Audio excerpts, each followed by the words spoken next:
Good morning. Hello. How are we doing? Look, StreamElements bot is here. We're all here. Everybody's gathered here once again after, what was it, like at least a year of radio silence, right? I haven't streamed for 3 days. I mean a year. We haven't talked to each other in forever. It's been so long. I do not remember any of your faces. Oh my god, I don't even know how to do any of this. It's been forever. I'm kidding, of course. It's been 3 days. Hello, how are you? How have you been? Over the weekend and on Monday. I hope you had a good start into the week, mates. Yeah, 3 days, you mean 3 years, obviously. Felt like forever. I know it does. It literally does, though. Like, it's not even... It is exaggerated, obviously, but it's not even that much of a joke, because it does feel like forever. It really does. Hi, Isabel. Hello, Caliban. Hello, Purple. Hi, Jellyfish. First time in time for stream? Hell yeah, welcome. I like jellyfish. Jellyfish are very, like, aesthetically nice. Hi, Warren. I also like that you put a lot more faith into my setup, or my setup process, rather, than I actually do. I don't do that much. I just kind of boot up everything. Do I do sound checks? No, I don't. If the sound is ever bad, I would never know. I mean, I see a little line so that I know that there is sound, but that's about all the knowledge that I gain from my sound check, in quotation marks. But yeah, yes. Hallo Ismail!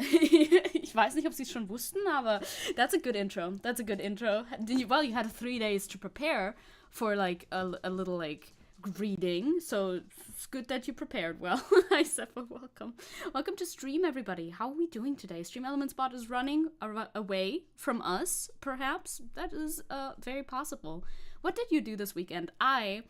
This weekend we went to go into the park, local park, and we had a picnic because Calix turned older. I was gonna say their age, but I don't know if they want people to know their age. It was like similar to me, obviously. We're friends, so we're like sort of kind of in the same age bracket. And Calix turned 1 year older, and we celebrated it by sitting around in a park. It's fucking warm again. Everybody was joking about, oh, summer was so short and it's fucking fall now. Well, it's summer again. It's 30 degrees again. I don't know how I feel about that. Kinda good, because the whole fall and autumn vibes were getting a little bit depressing, but also at the same time, I don't like the heat that much either.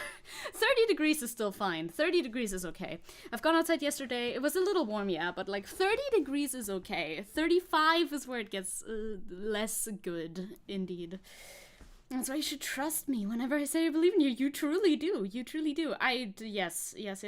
Calix is now a single rotation on one of the Earth's rotations closer to their inevitable end, unless they're immortal, and you never know. I stand by immortal until proven mortal, so we don't know. I'm out of greetings for a long time, and I'm just Googling them at this point. No way! I like the initiative. It's good to show initiative to want to do some research for that. I mean, I understand. I always come in with hello with 2 W's. I don't even know why. When I go watch Maxi's stream, for instance, I come in with hello. That's pretty powerful, I think, but not very varied. It's just the same thing always. Would you like to test your immortality? Are you offering to try and murder me? No, I think it's also in everybody's best interest to, yes, assume you're immortal, sure, but like don't jinx it, you know? Don't jinx it. Don't go out there acting like you're immortal necessarily. I do sometimes. To be fair, sometimes I do act as though I am immortal, and maybe that's not the best approach, but I mean, I haven't died yet, so all signs are pointing in this direction. That's all that I'm gonna be saying. Hi, Goldie. Rar. Indeed, that's a lot of R's on your RAR, but no XD, so I don't know about that. It's not murder if you're immortal. Yeah, but it can be attempted murder, right? Like, attempted murder? It could be attempted murder, definitely. It can't be murder, though, only attempted, because of course I wouldn't die. But still, if the intention is there, that's Straftatbestand.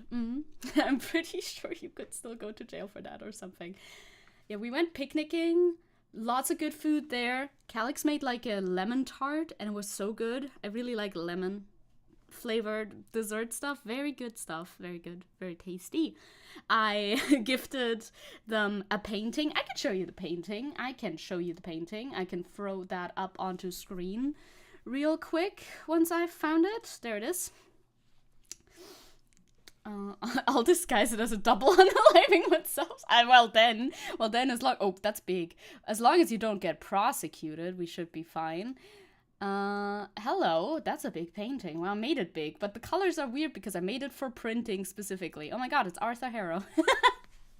Of course it's Arthur Harrow. Is that even a question? Obviously it's Arthur Harrow. There it is. And then someone cuts off your head and takes over your power. No! Don't take my power. That's rude. Immortality doesn't mean... Yeah, Hurdy could still happen. It's true. This is Arthur Harrow from the Marvel miniseries Moon Knight. And I framed it. And I printed it out and I framed it. And it was a nice present. It's on their wall now. Hell yeah. Good stuff. Very satisfied with this.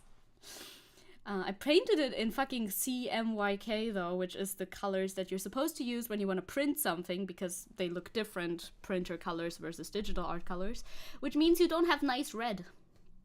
Arthur Harrow. Yep, exactly correct. You did it. You did it. That is how you spell it. But I hate painting in CMYK. I like RGB. RGB is much better because then you have actual red. In CMYK, you don't have actual red. And it trips me the fuck out because I really like doing an underpainting in actual red. But that doesn't work if you don't have any actual red. It's all just like orangey. Or a little bit desaturated red. You watch Marvel miniseries? Ha! No, just one. Only Moon Knight. I have never watched a Marvel miniseries aside from Moon Knight. It's the only one I know. Hence why I think my enjoyment of said Marvel miniseries was heightened because I wasn't influenced by any of the tropes that they apparently fall into. People said, oh yeah, the ending was pretty, predictable, etc. for Marvel miniseries. And I'm like, I've never seen one before. I didn't predict shit. So that was pretty good for me. Although I did predict parts of the story as I was watching it while it was coming out. That is it. But the fact is, Marvel means it's poggerned. True. As the internet users would say. I mean, Marvel, I'm not the biggest fan of Marvel. That's true. But Moon Knight was pretty fun. Moon Knight was good. I would recommend Moon Knight. I don't even know what type of movies they're producing right now, or have been for the last years after Endgame. Endgame was the last one that I saw. And then I completely fell off the wagon when it comes to anything Marvel related, aside from Moon Knight. Moon Knight is the one exception. Did you predict the part where the Moon Knight mooned all over the bad guy's TM? Yeah. yes. When he mooned them in the Egyptian tomb, yeah, that was so predictable. Can't believe that they actually wrote that in there. Everybody saw that coming like a mile away. Yesterday, Calix came over again just to chill and spend some time, and we made our characters for the D&D campaign, which, by the way, first D&D session this Sunday. That's crazy. There's so little time until next week. That's scary too. This Sunday I'm gonna have my first D&D session where I'm a player in a while. I mean, I've done one before, but I haven't in a long time, so I'm looking forward to that. And we made our little D&D characters on Hero Forge so that maybe we can print them out, because during the picnic we learned that a friend of Calix has a 3D printer, so they might be able to just print them for us, and that would be cool. Moon, as in showing their moon like a kid? Yes, of course. Yes, obviously. That definitely happened in the series, and we would never be joking about this. You moon people? You only moon people when you're drunk? Do people actually do that? Sometimes I know things about humans from media. It's like, oh yeah, this thing that people do. But I've never seen it in real life. I've never been a witness to such events. So I have to ask myself, is that a real thing, or are people just pretending? Is this a joke? I don't know. Is this a thing that people do? Sometimes I would think, no, this cannot possibly be a thing that people do. But then I'm surprised once again. Actually, this is a thing that people do. All right, cool, I guess.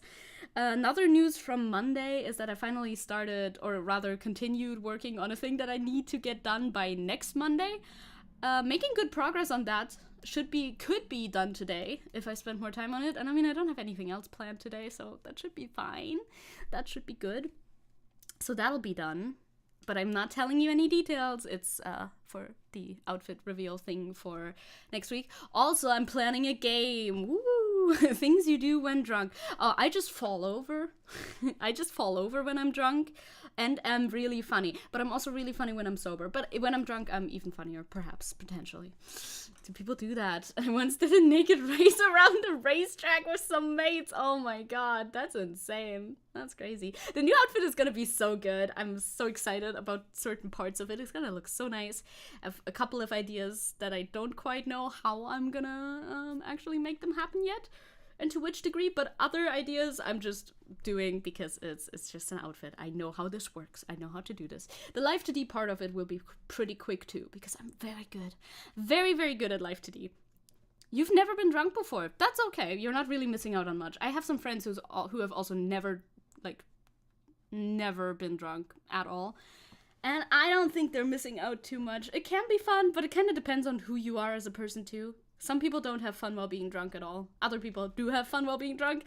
But generally, you shouldn't make it a habit. Nothing beats drunk plans. Now, making plans while drunk, I bet that will be pretty disorganizing for the next day. Did you win, though? True. Important question to ask. Did you win the race, Caliban? Now, we need to know this. I hope so. We only want, like, top G's in the community. Those who win the drunken races. You think I can remember that? Fair. Nobody kept score? Well, I mean, maybe that's best. Maybe that's for the best if nobody, like, kept very close, like, notes of the activities that occurred when you were drunk that night. Nothing beats being drunk while driving. Booze cruisers stay winning. Oh man, yeah, I've seen a lot of memes recently. I don't know what that's telling me about my algorithm, where it's like me if drunk driving was illegal and it's somebody who goes to jail. The joke being, no, I'm not gonna explain the fucking joke to you. Let's get into the list, or at least I want to show you the list. The first one is very unserious, so I think we would want to get into that. There's some serious stuff in here too.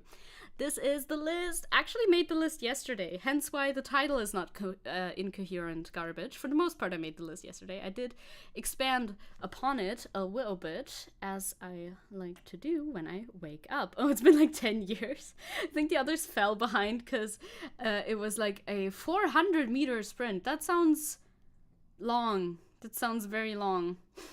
10 years ain't that long. Remember. Dude, 10 years ago, I can't barely tell people what happened like 1 year ago, so I understand your troubles. We're gonna start with Pokemon Sleep updates. That really does not matter at all, but I do play Pokemon Sleep, and I want to tell you about it, so that's why it does in fact matter a lot. There's also a follow-up on the TikToker situation that I talked to you about, I think, last time. That was something he remember. Well, we'll go over it once we get to it. But remember, he made a video. He made another video. The other video is gone. It's very confusing. But the new video is better, and I hope it'll play in my browser. Oh God, yeah, I forgot about that. Nusagi made a new video, and let's see if it makes me want to die. We don't know yet. TikToker situation. It was one of those leftist TikTokers that I like, who make commentary videos next to food videos. So, you know, you watch the food video and you listen to their commentary. Those are pretty fun usually, but he said a weird thing in one of them, but he'll go over it in his like new apology video. It's better. I'll tell you about it again. I'll recap it again once we get to it. Then we have the AfD segment. It's so long. There's so many links in here. Oh my God. Yeah, because a lot of stuff is going on with them currently. Even people outside of Germany have been talking about some news that are floating around in the sphere right now. That's why those 2 Telegraph articles are here. That's what they're talking about. You may have seen it. I subscribed to the Telegraph to be able to access these. If I forget to cancel the subscription after, I think they give you like 1 month for free, or even more than 1 month. I'm not so sure. I sure hope I'll remember this subscription that I made yesterday, because I don't want to pay for Telegraph. I don't know how expensive it is, but I don't want to pay for it. AfD! Yay! Our favorite topic! We have a couple of memes and a couple of other, things. A lot of things. We'll get to it. Argentina is also having a situation. We have a couple links about that, because holy shit, I saw this dude today or yesterday. First time I ever saw this dude, and I'm immediately very intrigued. I think he's horrible. I want to see what happened to the AfD. Well, what's happening with the AfD is probably gonna be nothing. Or will Germany actually ban them? They're considering banning them, right? But will it actually happen? I don't really see it happening, but I don't know. I would be in favor, but I don't think it will happen because they've been talking about it for literal years. Argentina. Yeah, Argentina is having their primaries, and in October, they're gonna actually vote for their new president. Is it president? Is that what it's about? It's important though. It's a big, big vote. Very important. And the guy who looks to be winning is an absolute lunatic. So I want to show you that. Also, Elon is still pretending he's gonna fight Mark, and it's never gonna happen. Also, streamer news. We have some streamer news that I saw and I wanted to mention because it's good news. And maybe we'll read this article, but maybe we won't. It looks interesting, but maybe I'll just link it to you to read it in your own time. Because I haven't, and I have no idea what it's about. It just looked interesting, and I wanted to put it in here for me to remember. Mainly, we have a good amount of things to talk about. One video, so those always take a long time. So we'll see. Mark Zuckerberg. I thought for a second you meant Markiplier. I mean, I don't think Elon is gonna fight Markiplier either. Not that he offered, but I don't think it would happen. Also, in personal news, remember remember a month ago, approximately, the 21st of July, where in personal news I've stated that I would like to purchase a hat. Well, big news, gamers. I have indeed purchased a hat. It's cool, I guess. It's a baseball cap. I never owned a... I don't think I ever purchased a hat. I've owned hats, but they just kind of appeared in my general vicinity. I don't think I ever tried to purchase a hat before. And I'm thinking about painting a little, like, emblem on it with bleach, but I haven't yet. Oh yeah, it's Feiertag in Thüringen? No, not really. It's in the calendar. It's Maria Himmelfahrt, something like that. But no, my mom's at work, so... Nope. You don't have hats? Not really. I don't really have hats. I don't really wear hats, but now I own a hat. So now I do, in fact. Now, actually, yes, I do have a hat that I can wear when it's sunny outside, which it is. So that's why it's good to buy a hat. And I want to wait. I can show you, but I don't want to Google this on stream. Maybe I do want to Google this on stream. Doesn't matter. I've already started. On the other window, I want to show you what I want to paint on the hat. Maybe I want to paint this on the hat. Maybe I think that would be good. They sell those on the store. Disco Elysium has like a fan store, or maybe an official merch store. Actually, they have an official merch store, and they sell little baseball caps with this symbol on it, and I thought that was very cool. But also, their shipping costs as much as the item, which I hate. I don't want to buy something where the shipping costs as much as the item if I can't avoid it. So I'm thinking about just painting it on there myself. I think it would be fun. It's the communist symbol in Disco Elysium. Buy on Feiertag, woo! Let's go! You guys always get the fucking holidays every time it's something Christian related. You bought a hat recently, so I don't burn my head when I go outside. Yeah, that's the idea, isn't it? That's the idea. Indeed. If I stand behind you and put my head on your head on head, am I a hat? A very inefficient one, but yeah, technically, it would be a head hat, which is terrifying, by the way. Like, just the word combination, head hat, terrifying imagery, but yeah, technically, I think you would be. Pokemon Sleep! I had a good sleep tonight.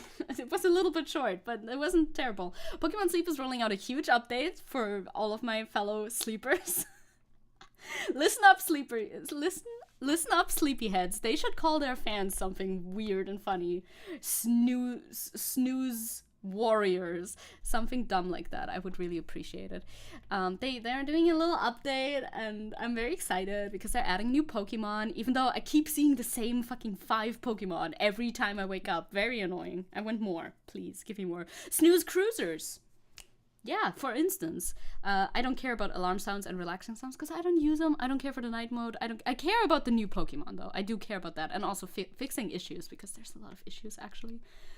And also putting on the Good Sleep Day event starting Wednesday, August 30th. No idea what that is, but it sounds amazing. Also, they gave us a big gift. Look at that. Big gift. Good shit. So many biscuits and candy and shit like that. I'm very excited about it. I haven't caught anything super exciting since then, though. My latest acquisition, I don't know. I can pull it up for you. skin him and wear him like Heracles wore the Nemean lion as a hat. True, he did do that, didn't he? It's pretty badass. People wouldn't like that very much. Like, the vegans wouldn't like that very much, would they? What about Zecke then? Does she become a pillow I can feed? Scary thought. I don't know about that. Sounds a little bit off-putting. I don't know. I want to tell you... I got the snake. I got Ekans, which is snake backwards. I got the snake recently. It moves in a very off-putting manner, which I like, obviously. What are my newest? I also have like 5 EVs, which is good because technically you can evolve them, right? But I'm not there yet. It takes a long while until you actually get there. Shout out to all the Pokemon sleeper agents. Yeah, that's a good one. Hi, Wellpour. That is a good way to address your player base. They should start calling us sleeper agents. That would be so funny. Also got a Togepi and a Psyduck. I got a Psyduck. I'm very proud of my Psyduck acquisition. And a Larvitar. I have no idea what the fuck I mean, I'm looking at him right now, but I have still no idea what a Larvitar is. I'm not actually that into Pokemon, but I am playing Pokemon Sleep very religiously. I mean, it's easy to play. You just go to sleep. You do that anyway. So, this is pretty good. Good updates. Thank you very much, Pokemon Sleep. I will be continuing to use your service, and I hope it doesn't fuck up my battery permanently. You get Pokemon on Pokemon Sleep. Yes, you do. You sleep, and then when you wake up, they kind of appear around your Snorlax that's like chilling in the middle of your campsite. And if you give them enough of these biscuits over here, they will be your friend, and then they run around and give you berries and shit. So that's nice. I like that they named Ekans in German the same way. Oh, they did? How would you... that would be hard to say, though, no? That would be kind of hard to say in German, with the sh, with the sh, specifically. That could be kind of cute. That could be a cute little, illustration. Oh, Rettern, like Natter. Okay, that makes sense. If they used Schlange, that would be tough. But that makes sense. That makes sense. I mean, they do so as well with, like, the evolution of Ekans, I think, is like Cobra or something, but backwards. I don't know, but hell yeah. Can you fight in Pokemon Sleep, though? You do not fight. You're not fighting. You're God's sleepiest soldier. You're not fighting anything. You started Disco Elysium on Saturday. Let's go. Had it in my library for ages. And seeing you stream made me install it finally. Let's go. Arbok. Exactly. Arbok is Cobra backwards. That's so good. I hope you enjoy. What type of cop are you playing? Are you a thinky, big brain cop, or are you an emotions cop? I mean, I would assume if you saw me play the emotions cop, maybe you're gonna be like a think heavy cop, or a physical heavy cop. You could be that too. What type of cop are you? Also, what type of cop are you in the like social sense? What type of answers are you picking, or are you just picking whatever? It'd be so funny if you could do Pokemon battles while sleeping. That would be kind of funny. I mean, maybe they'll expand on it at some point where you can kind of battle other people. You can be friends with people on Pokemon Sleep and see how long your friends sleep. I know how long Calyx sleeps usually, although Calyx also tells me that oftentimes they will just wake up, see that Pokemon Sleep is running, turn it off, and continue sleeping. So it's not like super duper accurate. I try to be very accurate with mine though. There you go, K-drama producers. You're welcome. Don't forget my royalties. You will not get any royalties. You will be stolen from. They will steal that. I didn't watch a lot of your gameplay because I didn't want to get spoiled too much. That's very fair. Going the emotions route, let's go. I like that. I find that very fun. Inland Empire is my baby. My baby. My baby. I'm thinking about, I want a Disco Elysium tattoo. Maybe multiple ones. I would like the antler. Do I still have that open? No, I think I closed it. I would like the communist symbol with the antler and the stars because I think it's a very simple symbol that you could have and people would be like, the fuck is that? And I'm like, well, haha, long story. 2 meanings. Disco Elysium and communism. And maybe, like, I've seen a couple people who have. Can I Google this without doxing my location? I'm trying to be a bit more careful about that. Also, look. I have a new screen for when I open a new tab. I needed to. Couldn't help it. Oh yeah, see? Cool. This one shows my search history. But that's fine. I want Disco Elysium. Disco Elysium. What did I want to Google? I forgot. Oh yeah, tattoo. That's what I wanted. Not near me. Certainly not near me, please. Thank you. I don't think there are any near me, but like anything that's like could be followed up with near me is kind of scary. They're cool. Oh my god, there's a quiz. What kind of cop are you? Oh, like we could do that on stream. That would be funny. Like, look, some people have this. I think this is the same arm. This looks very, yeah. Is this the same? No, it's not the same. Is it the same? Oh my god, I can't tell. It might be the same. These look very similar. This is Inland Empire tattoo. Kind of goes hard. I don't know how big I would want to have that, but that goes hard. Also, this fucking the horse statue with him on top. This is not loading, but it goes pretty hard. It's also not loading. It's very blurry. It's a good tattoo, though. It's a good tattoo. Is this all the same guy? I think it's all the same guy. This is a good Inland Empire tattoo. I like that. I mean, both of these are Reddit, so these are definitely the same, but I don't know if this one's also the same. Inland Empire in general goes hard. It does. It does. It does. Yeah, I'm not gonna spoil you. I skilled empathy at the moment. Not sure how the skill system develops. You'll see. You'll see. You'll figure it out. You'll vibe with it. And there's the communards tattoo on somebody's. It's very big. I wouldn't get this one that big because like the design is very simple. So, you know, you can make it smaller and it's still legible. But I like big tattoos, so that makes sense. I think they're very cool. I would love to get a Disco Elysium tattoo because look at that. There's nothing. Actually, me when I'm like, I'm actually not gonna spoil you. Look at this one. It doesn't exist. I want to be named Inland Empire, but I'm not. And also not a schizo voice in my head of a drunken cop. Very tragic. Very, very tragic and sad. But you can name you can name yourself Inland Empire if you really want. If you get your friend, just ask your friends, hey, I want to go by Inland Empire now. They might be a little bit confused. But if they're based, then they will accept you for that as well. So, the TikToker situation. Away from tattoos and Disco Elysium, even though it pains me, I'm never fully... I have a new lock screen for my phone as well. I should show you all of that at some point, but I don't know where I have the images for that. I think I do have them... I have them available. Wait a second. Okay, before we move on, I have them somewhere. I can show you. I don't think I'm doxing myself if I show you this. Did I already show you this? I don't know. I don't think I did. Disco Elysium. Look at that. That's my that's my wallpaper, baby. Let's go. It's art that I did not make of Inland Empire and Harry. This is a very well-hinged background to have on your phone. Don't worry about it. It's very normal. Thank you. It goes hard. And I matched, of course I matched my my other screen to it. Yes, I custom made all of these. Obviously, I made them myself to be the perfect shade of purple that I wanted them to be, a little lighter than the background, so that they're like kind of pastel-ish, so that I can still vibe with my light mode as I should be. And there's a little portrait of Harry, and there's Kim at the bottom. Yes, I did. Of course I did make that. Did I also custom make these like fucking character AI and Pokemon Sleep and Blue Sky app icons? Yeah. Duh, obviously. Where's X? Never. I'm a never Xer. You will never know. It always looked like Twitter to me. I keep winning. They cannot get me here. As I changed a couple of things. Well, I changed one thing. This is where the camera used to be, but I always access the camera through like swiping down anyway, so I don't need it. I just have notes there instead. He has a name. Oh my god, spoiled. Shut up. No, X is only birds. Yeah, what do you mean X? What do you mean X? Are you delusional? It's Twitter. What do you mean? I don't know what you possibly could mean by that. So yeah, that is my entire setup of my phone, right? Well, I mean, I have, obviously, as you can see at the bottom, I have more pages, but they're not as pretty.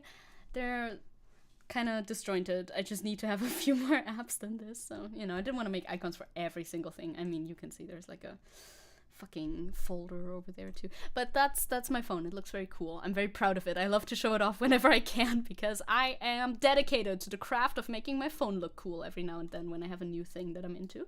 There you go. So that wraps that one up.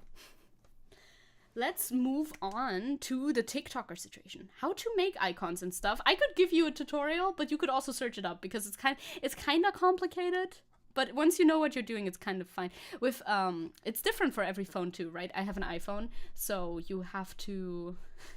There's a thing that's called shortcuts. That's kind of new to iPhone. Well, used to be new a while ago. I don't think it's new anymore. But you can do it with shortcuts. So you basically make shortcuts. Those are not actually the apps. They're just shortcuts to the apps.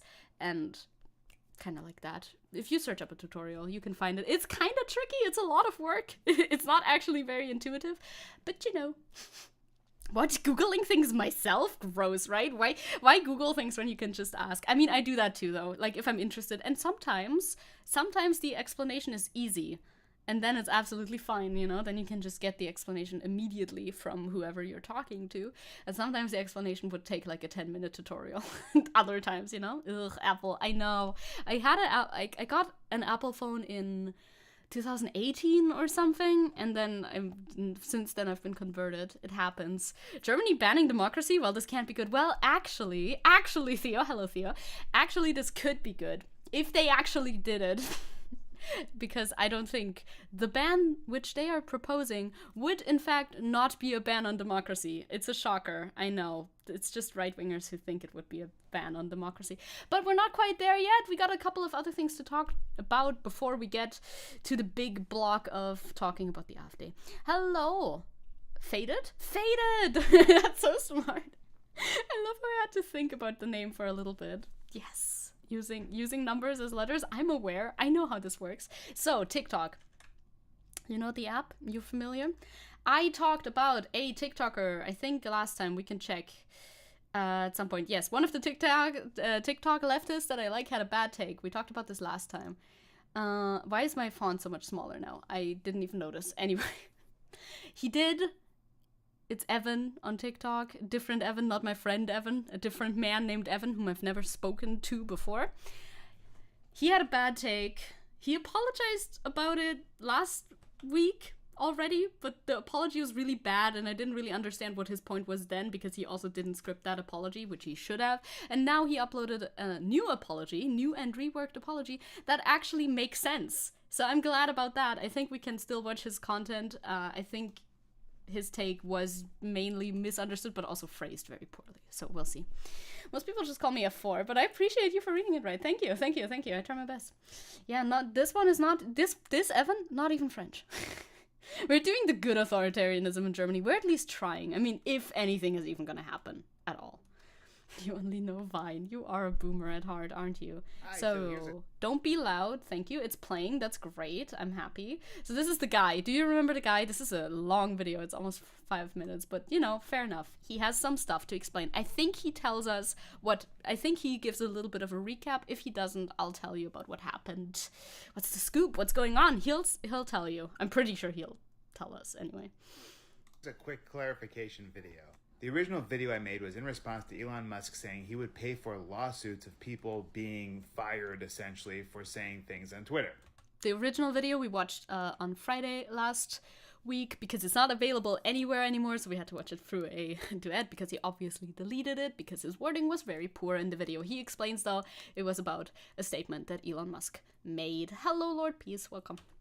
And I said in the video that I think racists should not be fired for being racist on Twitter. And then I said Nazis should have healthcare. I left out a lot of context there, especially from the other videos I've made, so let me give some context now. I believe that the comfort of people of color takes precedence over the comfort of any racist in any situation. I agree. I mean, obviously. Any person who is racist and making people of color uncomfortable around them at any job should be fired. And I think that the right to feel safe is a fundamental human right. Okay, let's talk about racists and Nazis and how I define them. He's just basically clarifying what he meant in the original video, which he didn't do in his first apology. That one's also deleted, by the way. You can find it in my last VOD of this series with these thumbnails like this, because we looked at it last time. In the last one, he kind of just talked about his emotions mostly, because he didn't script the video. That's why I think apology videos should definitely be scripted. Some people say that apology videos should not be scripted because it seems insincere, but I think if you have the opportunity to script something, or at least take notes, I mean, you don't have to say it like word for word, but like at least have like a couple of notes to go through. I think that's very good, because that way you can like organize your thoughts better. I think you should always use that. that if you can. Sounds good until now. I think so too. I think anyone who supports the global system of white supremacy and doesn't challenge their internal biases against people of color are racists. In America, this is like 200 million people. Yes, because a lot of people think racists are only like the most extreme of extreme people, when actually, depending on how you define the term, it can include quite a bunch of people. I don't think these people are necessarily bad, because I don't believe in good or bad people. I do think they are victims of indoctrination and propaganda. We all live in a system of white supremacy. It's very hard to see outside of that. Again, this is something I've talked about in another video. Nazi, for me, is a shorthand for basically any conservative in this system. I already view the Democrats as basically left-wing fascists. Yeah, the people define the term Nazi very differently as well. And he's just laying down his definition right there. Also, yeah, all these lords here. What's with all the aristocracy business? To the wall with you! And the reasons why India is very yeah, it happens. It happens. A lot of people, a lot of countries have this problem. Those Nazis is that they all share space with actual neo-Nazis. They supported things like family separation. I mean, we all know this German saying: if you sit at a table with a bunch of Nazis, then you too are a Nazi. Bad news for you, you know. If you sit at a table, as in you go to the bar and have drinks with them, not like you accidentally sit down at some random table. That's obviously not what that means. They're against teaching Black history. They are doing a slow-moving genocide against LGBTQ people through legislation.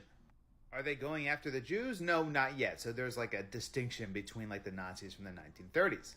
But if you're telling me there's a distinction between a neo-Nazi and your average Trump supporter, I'd say like a tiny one, maybe. But they would both support the same outcomes.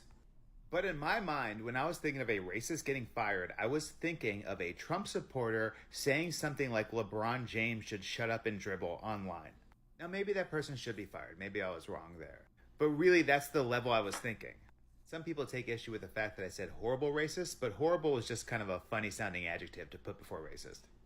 Now, True. Should literal neo-Nazis with swastikas on their bodies be fired from their jobs for being literal neo-Nazis? Yeah, of course. I thought that when I made the first video. And finally, the other thing is that I strongly believe in universal basic rights for everybody. Yeah, I feel like his take is pretty, like, moderate leftist. I don't think it, like, the way that he explains it now, that's already kind of what I thought he was going for in the original video, even though the wording was really bad and he shouldn't have worded it like that. We're not gonna look at that again since I've already looked at it. If I cut this together into a segment, then maybe I'll cut in the video now, you know, if I cut it together into a video, because I have to cut a couple of videos. But yeah, he worded it very, very poorly. But now with this explanation, I feel like it kind of gives some credence to like what he's trying to say. Horrible is a very funny word. I like horrible. It also sounds like whore a little bit. Also fated, we'll get to that. That's I think the next. No, it's not quite the next one yet, but it's on the you know, docket list thingy. We'll get to it soon. And by everybody, I mean everybody. Universal food, shelter, healthcare, education. Yes, everybody. That includes people of color. It also includes neo-Nazis. I'm sorry, but it does. That does not mean I want people of color to be forced to share space with Nazis. In fact, I definitely want the opposite of that. Also, as I've said in a previous video, I don't think Nazis and fascists should have free speech or access to any levers of power or positions of power in society. Yeah, just that he doesn't believe that they should be killed on sight. Now, this is a kind of a dividing topic in leftism, I think.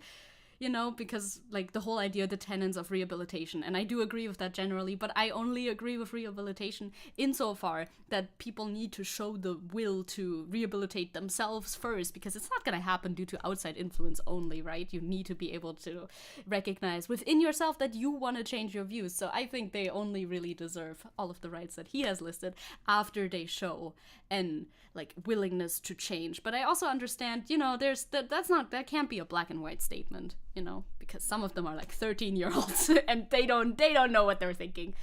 What's happening? Hi Cloud, a lot. This is like a follow-up on last week, so we'll just get through this segment and then, you know, then you can be back in the discussion truly, because if you weren't here last week you don't really know what the fuck's going on probably. Yeah, I think his definition of the term Nazi waters it down quite a bit, which I find a bit concerning. Like, your conservative older relative might be a racist, bad, in some ways, but that doesn't make them a full-on Nazi. It's something, right? A lot of people are taking the term and using it very broadly, which I don't really know how I feel about that either, because not every racist is a Nazi, but, you know, they're not far off either, and oftentimes, especially right now, they're very much sliding into a little hole that fits perfect. It's like a Nazi-shaped hole that they fit perfectly in. So it's like, well... I want anyone who would cause physical harm to anyone else to be prevented from doing that. But I also don't believe in punitive justice. I believe in restoration and rehabilitation.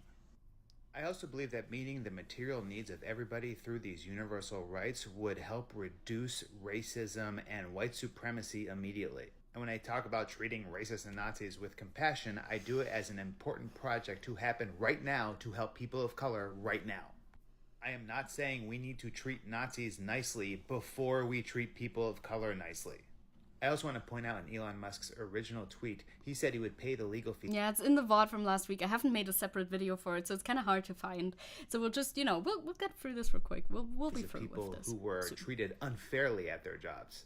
In my mind, if someone is extremely racist outside their job and their job fires them, that's not being treated unfairly. I didn't include this context in the video because really what I was talking about in the video was that our jobs control how we live our outside lives, and to a certain extent, that is a form of authoritarianism that is driven by capitalism. But I did try to put too many ideas together in a minute with not nearly enough context, so a lot of people who hadn't seen my videos before saw this one and were like, what the fuck? And just to prove that I'm not bullshitting you after the fact, yes. I'm going to link to some of my other videos in this post just to show you. Anyway, I'll probably take a little break from TikTok after this because this sucked. A lot of people gave me real good feedback, but a lot of people are just fucking dicks. True. Like, on TikTok specifically, people love to just clown on other people without thinking about it at all. If there's ever a trend of clowning on a certain creator on TikTok, people will do it. People will just hop onto that. That kind of, okay, it's very different, but it kind of reminds me of the situation with Sorbet. I don't know if you know about this at all, but this is like that idol, it was an idol group, small idol group, like independent idol group from America, I'm pretty sure. So they were like 2 white girls and an Asian girl or something. That is important because they were being accused of being racist because they used Japanese in their like greetings and stuff, and everybody dogpiled on them and they got doxxed, and it was really horrible. And now kind of the tide is turning again, and TikTok just doesn't think. They just do whatever. They generally, as a monolith, the audience on TikTok does not think.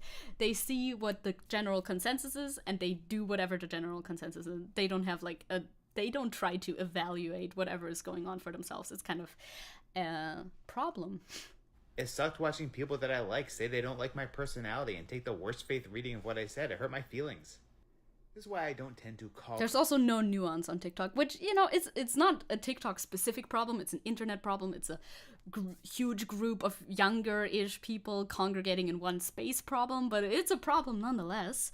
Yeah, whatever gets clicks or views, right? It's true. The gripe of people to just, like, bandwagoning on everything. It's how it goes, and that's a problem. TikTok is not designed for thinking. It's designed only for brainless consumption. That's literally true, though. I mean, the algorithm feeds you everything you want to see. You don't have any...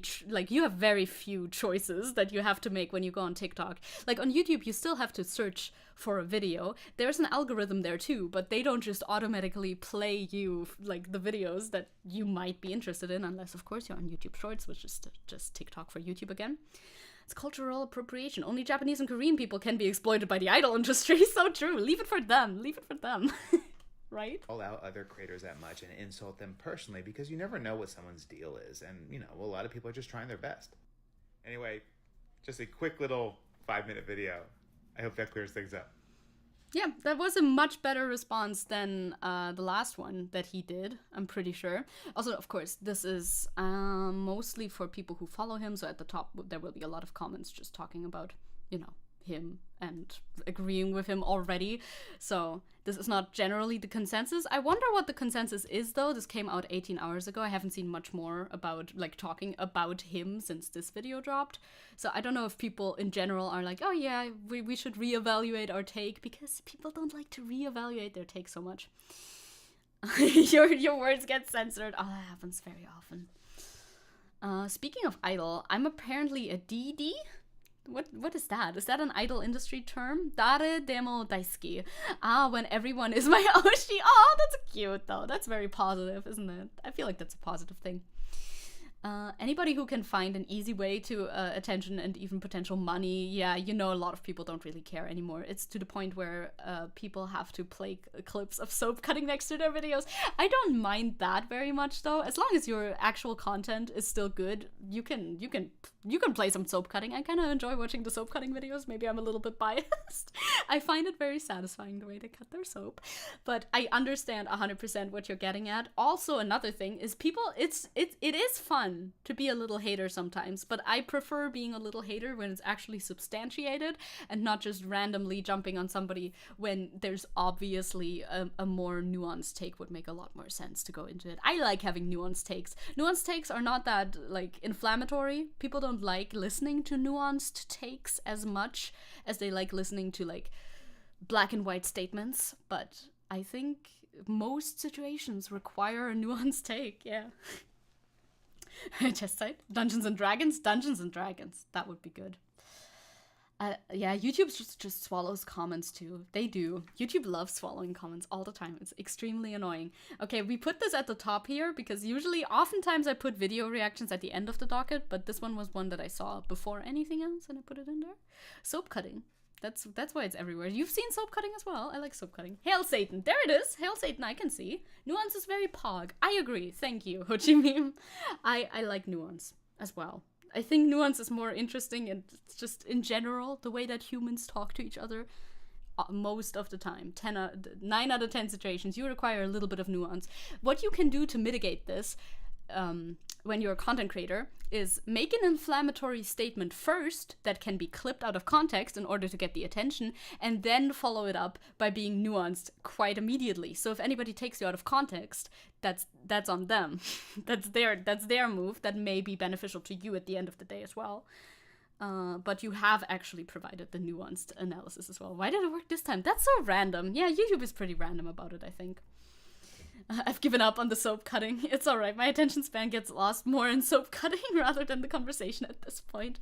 Now, I like videos that are like visually stimulating next to something that I want to like listen to, because if I listen to a long video essay, I also have to do something to keep like something else, something additional, maybe drawing, maybe like working on something that helps usually. I try to be accepting of other people because I'm very opinionated and have some very firm stances on topics which aren't problematic to normies. Yeah, I try that too. It's kind of rough when you're on the internet a lot and you're in certain, like if you're in a bubble yourself, you have certain expectations for what people find problematic or what people just don't say anymore. And you have to mitigate your standards when you're talking to people IRL, for instance. I'm very visually stimulating. That's great. I'm glad. Sometimes Zecke reminds me of my grandma. She really hates the government, but still watches news just to be mad at them. I love being mad at the news. Hell yeah, grandma core. It's very grandma core, isn't it? Point at thing to be outraged at, but at least I'm not like leaning out the window all day and all night, which is also a thing that grandmas do, especially around here, just leaning out the window, observing the neighborhood gossip and gossiping about the neighbors. I think you have to extrapolate way too much into what you're seeing there. That's way too much work. I would rather not. Yeah, topics of ethics and stuff. Yeah, trying not to preach to people all the time. I get that. I understand that very much. I've taken many different stances over the years on how much preachiness is okay. It's like, it's varied. It's varied greatly. Like, don't talk about it at all, in my mind, just for myself. Don't talk about it. Talk about it a lot. Talk about it a little. Talk about it more than a little. It's tough to figure out, like, how should I approach these situations? Well, anyway, Nusagi I put an R in there for absolutely no reason. Nusagi made a new video. He doesn't have a great track record with these videos specifically. They often make me uncomfortable, at the very least. Maybe, I haven't seen this yet, blind reaction, of course. Maybe this one's not bad. It is always possible. We always want to believe the best of people and their content before watching it, right? So I would like to watch this with you, VTuber tropes, the say-so, because oftentimes, now I'll give you a little disclaimer if you don't know, Nusagi in his VTuber tropes videos oftentimes just finds a way to sexualize every single trope. Every single trope is a fetish, the way that he talks about them, which I find weird. I find it very weird. Now, this one specifically, say-so means pure in Japanese, which means the absolute, absence of sexual related content. I can see very easily how he could relate that back to it being one of his weird little fetishes. But maybe he doesn't, so let's just watch it. Let's just watch it and hope for the best. Are you guys Hello. Oh, great opener. Great opener. Ooh. Great first clip to choose. I am tired, Mr. Nusagi. So let's see what he talks about though. Does he talk fast enough? So psychopaths, lewd tubers, base tubers, flesh tubers, and gremlins. I'm sure. Flesh tubers, yes. Like Ludwig. I like that he put Ludwig in the video. Privyat, hi Thal. We're watching his Nusagi video. I just like everyone equally. To me, it's a person's personality. That's good. That's good. Test message. Oh, were you being Oh, you guys were being censored again. Fucking you. YouTube is so bad at being a website. I like how you both send test messages at the same time. Can YouTube stop being the worst? Please. Server ups. Yeah, literally. YouTube, please. Nusagi gives me the heebie-jeebies. Same. It's very uncomfortable very often. It doesn't need to be. Like, he doesn't need to make everything uncomfortable. Maybe he won't in this one. We will see. You've been trying to say so well, but YouTube keeps erroring my comments. Damn you, YouTube. Sometimes I'm like, okay, nobody's saying anything because they're waiting for us to get to the video right now. Okay, that makes sense. But it's actually YouTube not letting a single comment through. Very cool. Chat was just borked. I think Ludwig had like 10 minutes of no chat recently. Really? Fuck, man. YouTube, get your shit together. What's wrong? I got censored for talking about my German grandma. Maybe it was the general fuck up of chat. You are. We'll see. We all do, Is it eventually, loud? in fact. Or is this VTubing okay? offers such a wide variety of content creators and niches and tropes that VTuber fans are pretty much spoiled for choice. Yeah, because VTubing is a medium and not a genre. But yes. Please go 1 minute back so people can get their comments. Or again. Yes. Get your comments out. I was just talking about nothing though. With VTubers, fans can experience YouTube, yeah, does YouTube live though, Thel? Does YouTube live or does YouTube die? I don't know what die means. I know what kill means. Ubiwać means kill. YouTube is kill. Because I don't know what die means. Can't be mad every time. Positivity to balance this. Yeah, I'll try. the most gut-busting laugh trips, the most tear-jerking stories, or the most maddening schizophrenic episodes. The scene is an Thanks for showing me that. entire roller coaster of emotions anyone can get into. But there comes a time where we all need a bit of a break from that. Sometimes we need a break from the schizophrenia, the constant cussing, the sexual innuendos, the Jesus Christ, what type of VTubers are you watching? baiting. And fortunately, the industry also Jesus Christ, indeed. YouTube is still slightly going down in my opinion. It is. It's like, fix your shit, YouTube. have certain VTubers that would cater to that. A nice, relaxing, and even casual way to enjoy VTubers. Without too much lewdness, without too much rough language, without the drama. They are called Okay, so say-so is also when you don't say fuck and shit. So I'm not say-so, because I do say well, I also talk about politics. I don't think that would fall into the say-so category. It's an interesting category. We'll see. the say-so, derived from the Japanese word clean or wholesome. The thing about the say-so is that virtually every VTuber is categorized as say-so or unsay-so. Regardless of their further tropes, this label will always be present. They're a binary category, something assigned to them upon debut depending on how they act and how they want to be depicted. Texo, I'm very texo. That is definitely texo sounds like a slur. I don't know. It sounds weird to say. I don't want to say it anymore.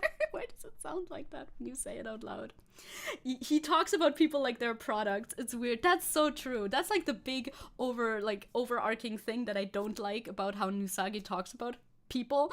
It's like they're all just products manufactured to fit a certain mold, when a lot of people, even industry VTubers, are basically just themselves with a little like, ooh, I have a backstory where I'm a magician or something. Like, a lot of people are not that hardcore into playing characters either. Google sent out an email to delete accounts after 2 years inactivity. Yeah, perhaps the internet is really getting too full, right? Maybe that has something to do with it. Remember, YouTube made a video about, I forgot the topic, but I'm pretty sure it got taken down because of some copyright strike problems to do with mainstream media. That happens. Yeah, copyright is a bitch on YouTube as well. As I mentioned, the say-sos are usually kind of wholesome and chill. They're very mild-mannered, they're very friendly, innocent, and, well, wholesome. The say-so are the types of VTubers that are, again, really, really difficult to hate or grow drama from. Because of that, they often become something of a haven or sanctuary for VTuber fans to just relax and take a break from other VTubers, or drama from certain communities. The kind of VTubers that are risk-averse and very safe for work. But before we get down into detail, we have to categorize this trope. You see, the say-so actually has multiple subtropes and variations. Are you evoking Cthulhu in my chat? You're speaking Raelian in my chat? Yeah, I only know the dread incantation and not a lot of it. Yeah, Yoxothoth, Gathoth, and that's where it stops because it's in a song that I like. That's all. No, I'm not invoking the name of Cthulhu at all. I would never. I mean, what's the one in the middle? Nah, I would never. A lot of people think that the say-so's clear-cut definition is that they're VTubers that aren't lewd or does violent things. But I think that's a very loud definition because only a microscopic few VTubers are really only that. A good rule of thumb to remember when it comes to VTubers. Yeah, it's almost like putting people into tropes is kind of reductive, a little bit. You don't say. That's crazy. That's wild. Which Cthulhu are we summoning? The classic. Cthulhu classic. Cthulhu vanilla. The bottle of Jack next to him. That's like, yeah, that's his like distinguishing feature thingy, I suppose. Is that if you think they are say-so, you probably have not watched them long enough. So I challenge that very trend. Yeah, because the term say-so also comes from idol industry again. It all goes back to our good old idol industry, where they put a lot of actual value on being like actually say so, as in pure, as in my perfect idol never swears, never drinks, never touches a man, never looks at a man for more than 2 seconds, you know, that type of purity. And that is an unrealistic standard, obviously, so not a lot of real people would actually live up to that standard, I guess. Additional definition. Let's broaden our horizons and stretch the definition a little bit, shall we? Because again, not every say-so VTubers are similar. There are those that do try to partake in lewdness and fail, some that do and succeed, some who are violent but don't engage in suggestive activities. I could go on. Some who are violent. Hell yeah. And he reminds me of idol fans I've argued with. I think he's a big fan of like idol culture, I guess, or the way that he perceives idol culture to be specifically, because a lot of people who say that they like idol culture or prefer Japanese VTubers because of like idol culture versus Western degeneracy, you know, those types of people, they don't really like evaluate idol culture critically at all. The problem these days is not that these tropes exist. I think too many people think others should only exhibit the traits of certain tropes and stay within these confines of said trait. Yeah, I agree with that. I definitely agree with that. Like, it's fine to, like, put yourself into certain categories and such, but also it's like maybe a little bit better if you do it yourself and not have somebody from the outside put a label on you that you may not even fuck with at all. Yeah. How would you describe idol culture? I'm more accustomed to the Western degeneracy. Yeah, I'm also team Western degeneracy, personally. Western idols? Ew, that doesn't exist. Fuck off. You're all fucking SJWs over in the West, obviously. That's the only breed of Westerner that there is. Idol culture just has a lot to do with, you know, especially this, like, weird purity concept. I think that's very much interwoven with, like, the base of idol culture, as this girl does not have political opinions, this girl does not talk to men, this girl, you know, this, that, the other. I think that's part of it. Generally, this girl would make the perfect wife if she could ever be a wife for me, but she can't because she doesn't talk to men. But in my head, she could. Something like that, kind of, you know?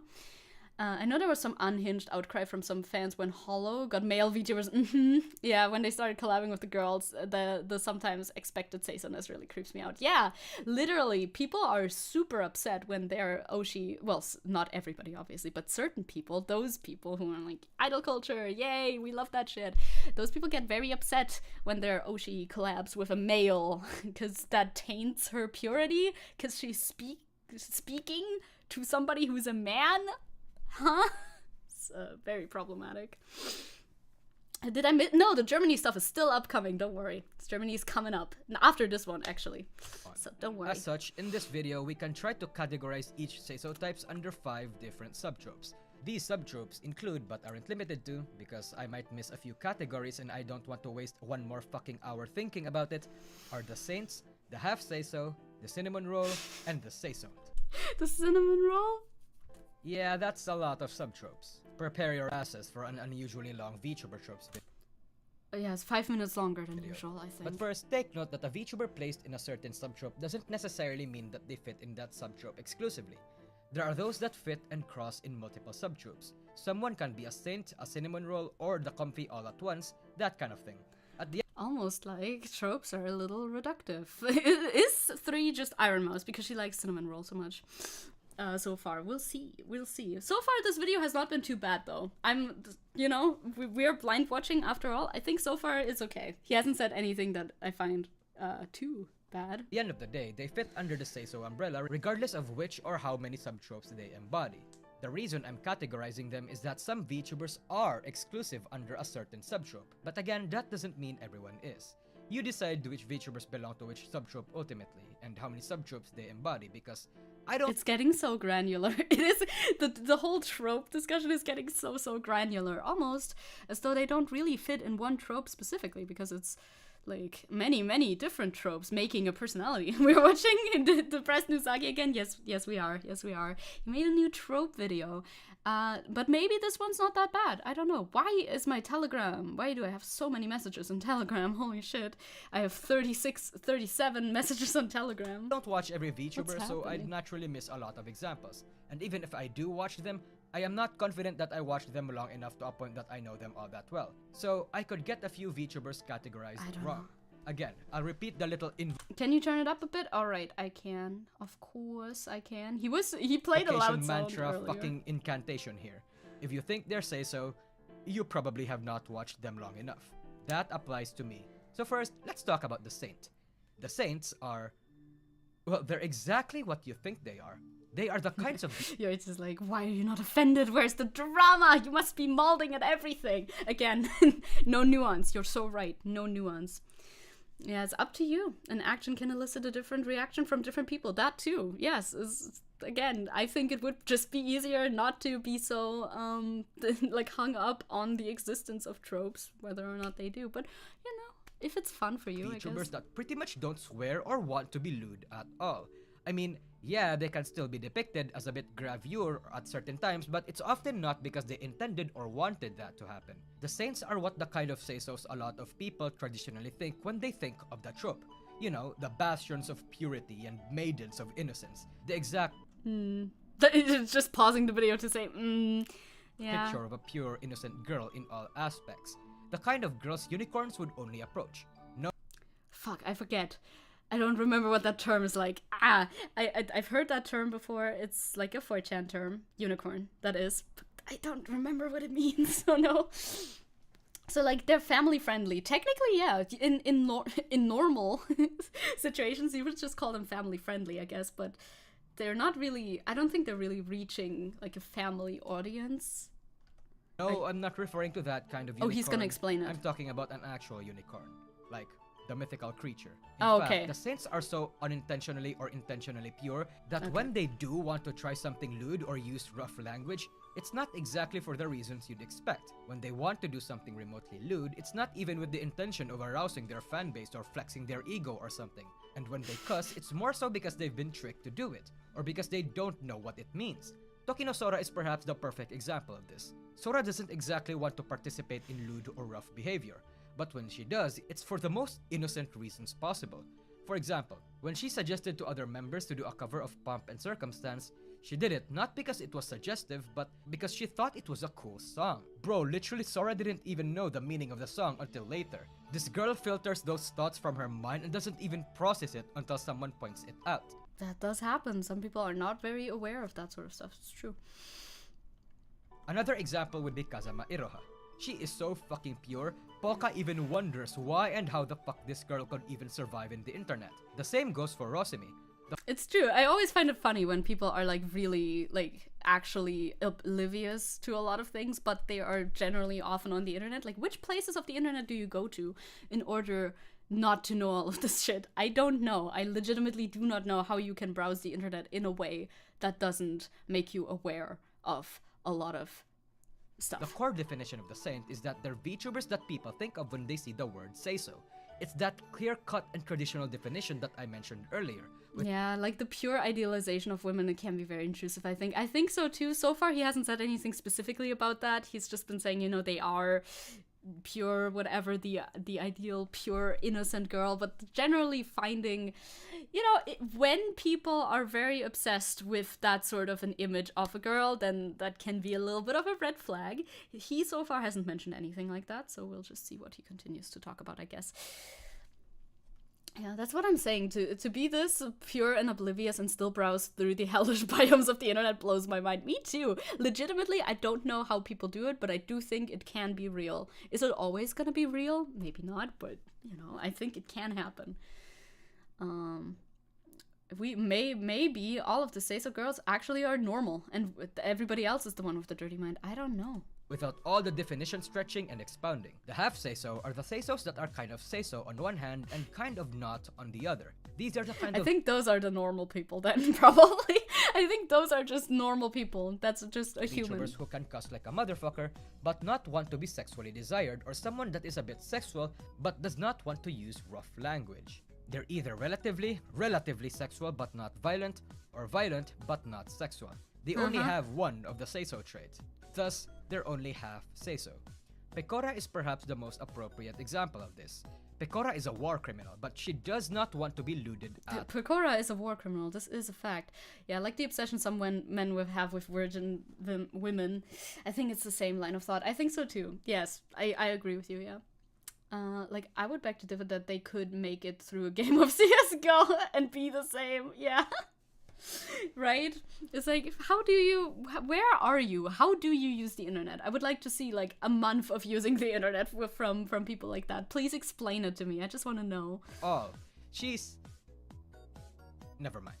Selene is an appropriate example of this. Enna too, I guess? So we say maybe... you know what? Let's move on. The cinnamon roll is my personal favorite subtrope of the say-so. What's up with the cinnamon roll? I think good examples how is older people, it's true. Somehow they do not see all the bad things the internet has to offer. Some kind of like blind spot for them. That's true. That is actually true. Older people, when they're on the internet, they just stay in their little spaces. They just stay in their Facebook groups. And in their Facebook groups, they don't get bombarded with the weirdness of like the broader internet at large, I suppose. Yeah, I guess that makes sense. So archetype. And that's because some of my favorite VTubers actually fit in here. That being Rosemi, Ina, and Watame. The cinnamon roll's main appeal is them being so heart-wrenchingly, mind-twistingly adorable to a point that you'd actually go to war for them. VTubers so extremely safe for work and innocent that you'd be shocked to see how the fuck they can even survive the brutal landscape that is the internet. The kind of VTubers who do a puppy face and you'd immediately surrender to. They're very kind and gentle and sweet, and they can do no wrong. Even if you caught them red-handed committing arson or planning terrorism or undergoing an assassination attempt. These are the kinds of VTubers that you think is too sweet and innocent for this cold, cruel world. Someone you would want to protect, and for a vast many, someone they would actually never want to lewd. Good. Fair enough. That sounds pretty good to me. The internet does have a lot of blind spots that I'm still searching to find and live in. Still haven't found those places yet, but they do exist. I guess you gotta just wait until you're older, but maybe our generation will never get to that. Like, once you've been exposed to the vastness of the awfulness of the internet, I don't think you can retreat from that. Wow, what a bummer, huh? You were right, yes. They exhibit protect vibes. Sometimes. Again, they invoke that must protect feeling. Instead Literally. of getting your defenses down, you want to up your defenses for them. And the problem with this archetype is that sometimes it can be somewhat inconsistent and difficult to hard categorize which members truly belong here, because a lot of cinnamon rolls like Watame kind of stretch the definition of saisoness just a little bit. But then again, we are already stretching the definition of saisoness in this video. Sounds like it's very hard to define. Sounds like maybe this shouldn't have been a trope video because literally there's no real definition that you can find for it. But I mean, so far, at least you haven't said anything horribly horrible. So that's cool. I like that. Already. But one thing I can observe from the cinnamon roll is that they actually do try to be lewd or unsay-so sometimes too. Again, Watame herself being one of them. Despite her trying to lewd herself and even encouraging her fans to do it, the overwhelming majority of the fanbase just can't bring themselves to. Watame is a fucking pervert, but her fanbase never exactly treats her as such. That's the power of the cinnamon roll. Someone so good. That's odd. That's odd. How do you cultivate a status as a cinnamon roll then? Is it just like vibes based? I guess it's vibes based maybe. Because like if it's not action based, then it's gotta be vibes based, I suppose. For this world so pure that being around them just soothes you. But the Saisont is the complete opposite of that. The Seiso is someone that may act dignified on stream, but is actually themselves a bit of a massive fucking degenerate behind closed doors. They're the VTubers that can proudly proclaim their fetishes or sexual desires, without necessarily wanting to be sexually desired themselves. I mean, they can want to be sexually desired, they just act pure and appropriate on stream, I guess. Why do I always join when this fuck is on? Hello, hi MP.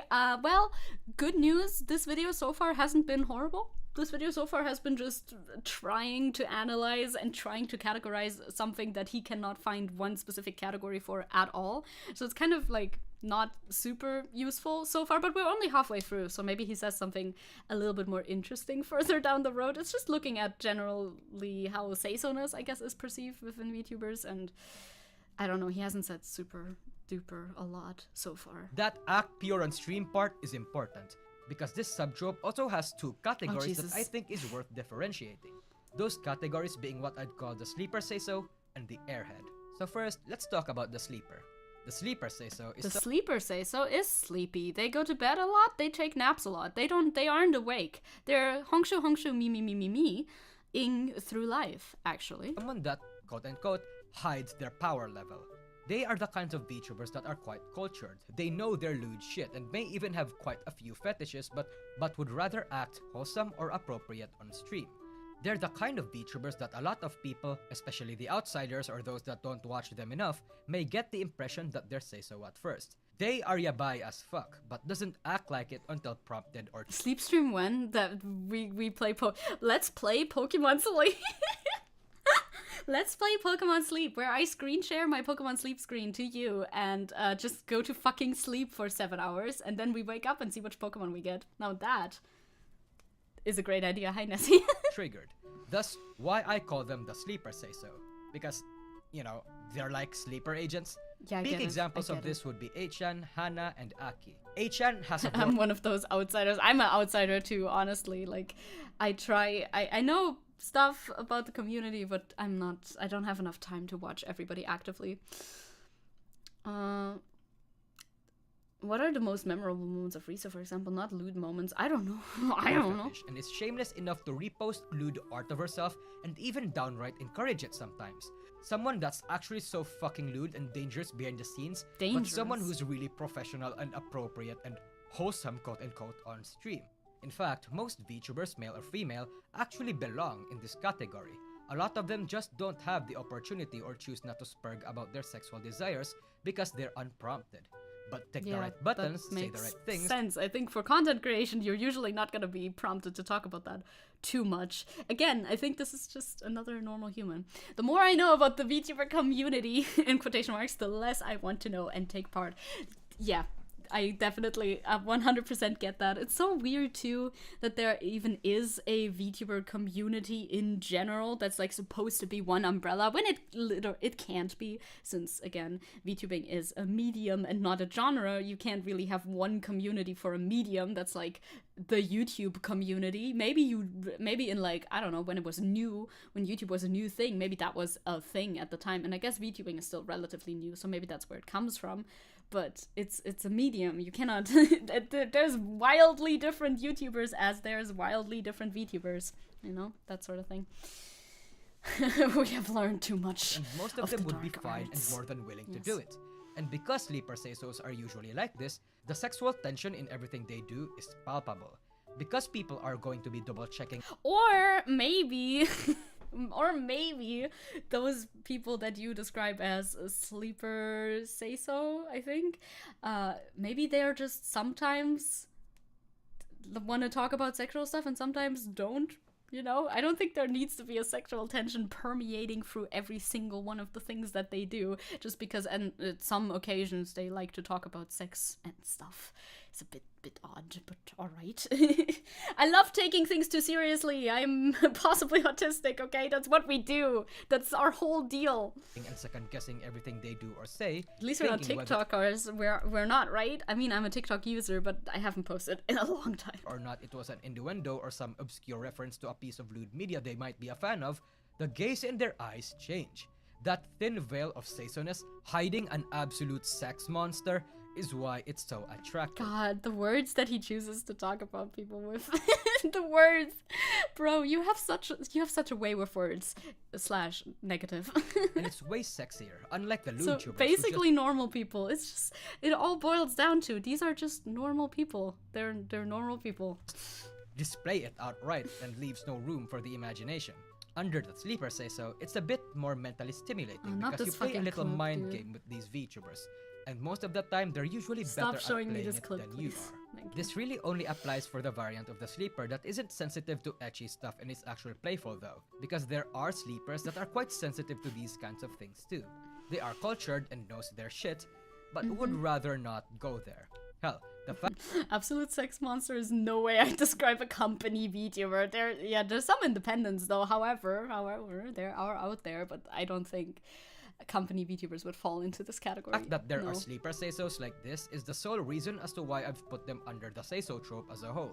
Because while they themselves may be unsay-so, they still wholeheartedly and liken themselves to be say-so. Schrodinger's say-so, basically. In fact, Schrodinger's say-so is literally what defines user Ramel. Another category is the airhead. In this category, the VTuber actually does know and consume a lot of lewd and ecchi stuff, but they're kind of protected and ignorant about a lot of things. They are innocently lewd, like genuinely innocent, and usually they don't prefer to be depicted or be lewded to a certain extent. I mean, they do permit it, but they give off a sense that they don't want it. The difference between this Very weird. Very weird. I don't get what that means. To hear someone describe someone as an absolute sex monster was a curveball that got me off guard. Understandable. It came out of absolute nowhere. and the sleeper is that the sleeper is hiding their power level while the airhead doesn't even know what the fuck power level means. These are the kinds of VTubers that accidentally make stuff yabai because, again, while they do know some references, they're not exactly aware of the deeper culture or seem like they weren't even trying to be yabai. As such, when they do things that has some semblance of double meaning behind it that only their chat knows, they're often kind of confused or has to do a double take to try and understand it. That sounds like it's just the say-so trope again, doesn't it? I don't know. It's too much categorization of something that does not need to be categorized like that. Hey, Mountain Guy, hello, good day Iris to you. We're being almost one through key this video. example as well. Hell, most of the time they don't even understand why certain phrases that usually have no sexual connotation before the internet made it sexual are being sexualized. The reason why this is under the say-so subtrope is because they actually do partake in lewdness sometimes too, but they do it in this playful and innocent way that it becomes more cute and funny and more wholesome than it is erotic or sexy. They are unsay-so, but for say-so reasons, if that makes sense. At the end of the day, that does not make sense to me. I don't understand. VTubers have power levels. Apparently, some of them do. I also know power level in a different connotation than he does, but okay. I guess there's different variants of that. I think he puts a bit too much thought into this topic. He's trying to make his master thesis on VTubers when actually it's not that deep sometimes. It sometimes just isn't all that deep, I think. these VTubers Well, he's Filipino. I think that's why purple. uniting factors are the fact that they are very wholesome, safe, relatively speaking, and does not exactly use that much rough language. As such, why a lot of these VTubers are labeled the say-so.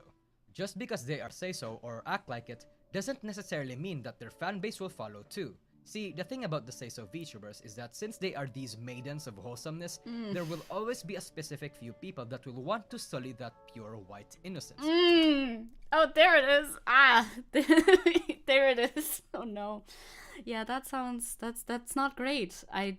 It's not a great fetish to have. Out of all fetishes that you can have, this one is one that gives top level ick, high level ick, prestige level ick, perhaps potentially even. Hi Angel Tail, hello. Hello, how we doing? I hope you're doing well. Many, like, Mogai can be funny and interesting for people to have different, like, categorizations and labels of genders and sexual orientation, so it's kind of comparable to that. But the thing is that the people themselves put the labels on themselves, right? And in this case, it's somebody from the outside trying to put labels on other people that are, as far as I know, not seeking to be labeled as anything in specific. And I feel like that kind of differentiates it a little bit. Regardless of whether or not the say-so wants it to happen. See, there's a charm to corrupting pure and innocent people. Yeah, that's predatory. It's a very common fetish, in fact. There are just as much people out there that want to taint the beautiful and innocent as much as there is that want to protect them. And while I'm not exactly qualified in the relevant fields to explain to you what that is, what I can tell you is that it applies here too. 3 of the horniest VTuber fanbase, as an example, are under the say-so umbrella and embody one of the subtropes. Those 3 being Hoshiyomis, Saplings, and Takodachis. Ina had to make a statement about it recently. I remember that she didn't want the chat to derail into fucking, like, lewd posting or whatever every single time she mentioned anything about a back, like her back, or anything that could even be slightly misconstrued into lewdness, because she's uncomfortable with it. Suisei, Fauna, and Ina's fanbase respectively. I don't think I need to explain to you all why and how these fanbases came to be viciously horny for their Oshis, but if you do, oh boy, do I have a couple videos for you. Jesus Christ. The fucking thumbnails. But to summarize, it really boils down to these VTubers absolutely refusing to do anything remotely lewd, and yet have certain aspects of their personalities that are charming. Fauna feels, oh no, you have a charming aspect of your personality. It is time to disrespect your boundaries.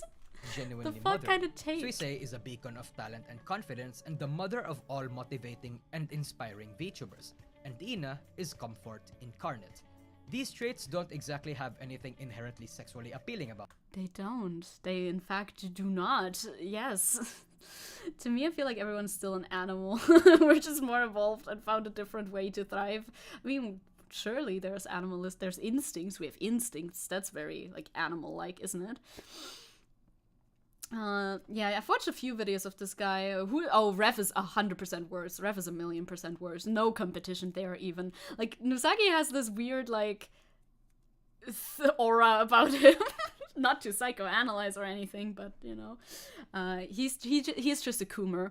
Coomers, you know, whatever. Coomers are not the worst thing to ever happen to society. Now, Rev is actually, like, a reactionary and, like, right-wing pipeline kind of, like, person, so Rev is definitely worse, but, you know, Nusagi just gives me the sorry. About them. But when it's dialed up to Wumbo, people's appreciation or adoration or respect is pushed to a point that it turns into pure, concentrated, unadulterated thirst, especially if these VTubers have one particular quirk, action, or design aspect that these horny fanbases can harp on. And while there are say-so VTubers that are okay with their fanbases doing it, or might even play into it sometimes, there are too many cases that they actually do get uncomfortable with their fanbases. Yeah, like Ina recently. Ultimately, there it is, yeah. The say-so has to find a balance, because a well-rounded say-so can have one of the kindest, most wholesome communities that any VTuber will ever have, even if they are kind of a degenerate. The fanbases of the say-so are extremely defensive and cuddly to their Oshis, and they're very nice to other communities too. It's them wanting to Why is Asmongold on my stream? Why is Asmongold on my stream? appropriately represent their Oshis. Because of this, the say-sos are rarely ever involved in drama, and even if they are, it's not because they are instigators or are actively involved, it's more like they just got caught in the crossfire accidentally. Well, people were making a drama about Ina saying that the lewd jokes were going too far in her chat. Disrespect your surroundings. Asmongold is a VTuber, obviously. Sorry for even questioning it. I don't know if you as a person who doesn't make content can have a label though, right? I don't know. I don't know if that's possible in that case. In any case, say-so-ness or unsay-so-ness again is a designation given to every VTuber depending on their actions, designs, or characters. Regardless of their other tropes, whether they are a mommy, a shitposter, a diva, or a menhera, they will all fall into either categories regardless. There are tropes that are exclusively say-so like the saint, and there are tropes that are exclusively unsay-so like the lewdtuber or the schizo, but ultimately, it's a trope that you, as the VTuber, will ultimately decide and no one else. But yeah, that's really about it. Yeah. See ya. Whenever I see Asmongold, I don't feel as bad for my somewhat messy room. You should see my room. See, this is a big plus for being a VTuber. Also, quick wrap up about this video. Okay, there wasn't too much about it. It was just him kind of trying to fish for a definition that wasn't really definable because it everything under idol culture kind of falls under the trying to act say-so umbrella. You could also, if you wanted to make a little bit of a bad faith argument, you could probably say that being say-so is kind of being dishonest with your viewers because it's usually just omitting stuff like which term did he use again? Sleeper say-so, I think, where they are being professional on stream but not in real life, I guess.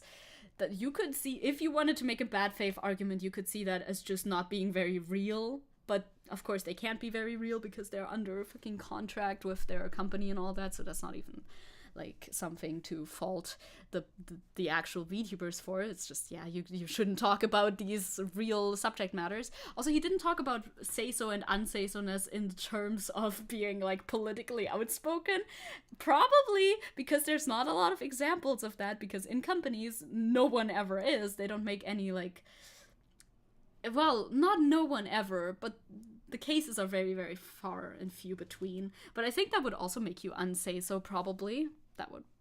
I think that would disqualify you from being say-so. I don't know.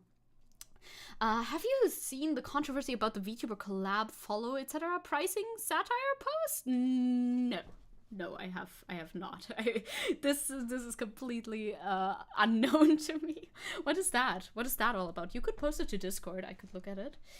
HN is more corporate since she is literal management, so it's understandable. It is understandable, exactly. It's just like, it would be a bad faith argument to say it's like non-truthfulness, because if this is your job, if you work for an agency, yeah, you're not going to be lewd at your job, and you're going to be a bit different at your job than you are in like real life. But it's also not 100% valid to equivocate. Is that a word? Jesus, I don't know.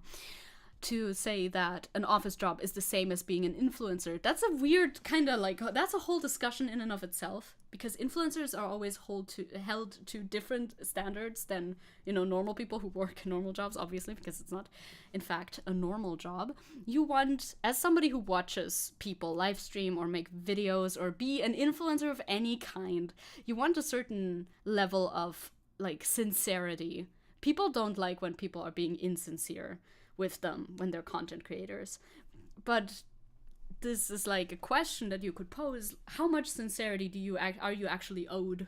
Why should influencers be sincere with you? It makes them more relatable, I guess. And, you know, generally honesty is a good trait. People like honesty. But then, you know, if there are corporate VTubers, they might be playing a character, and that doesn't bother people. Or does it? This, that, the other.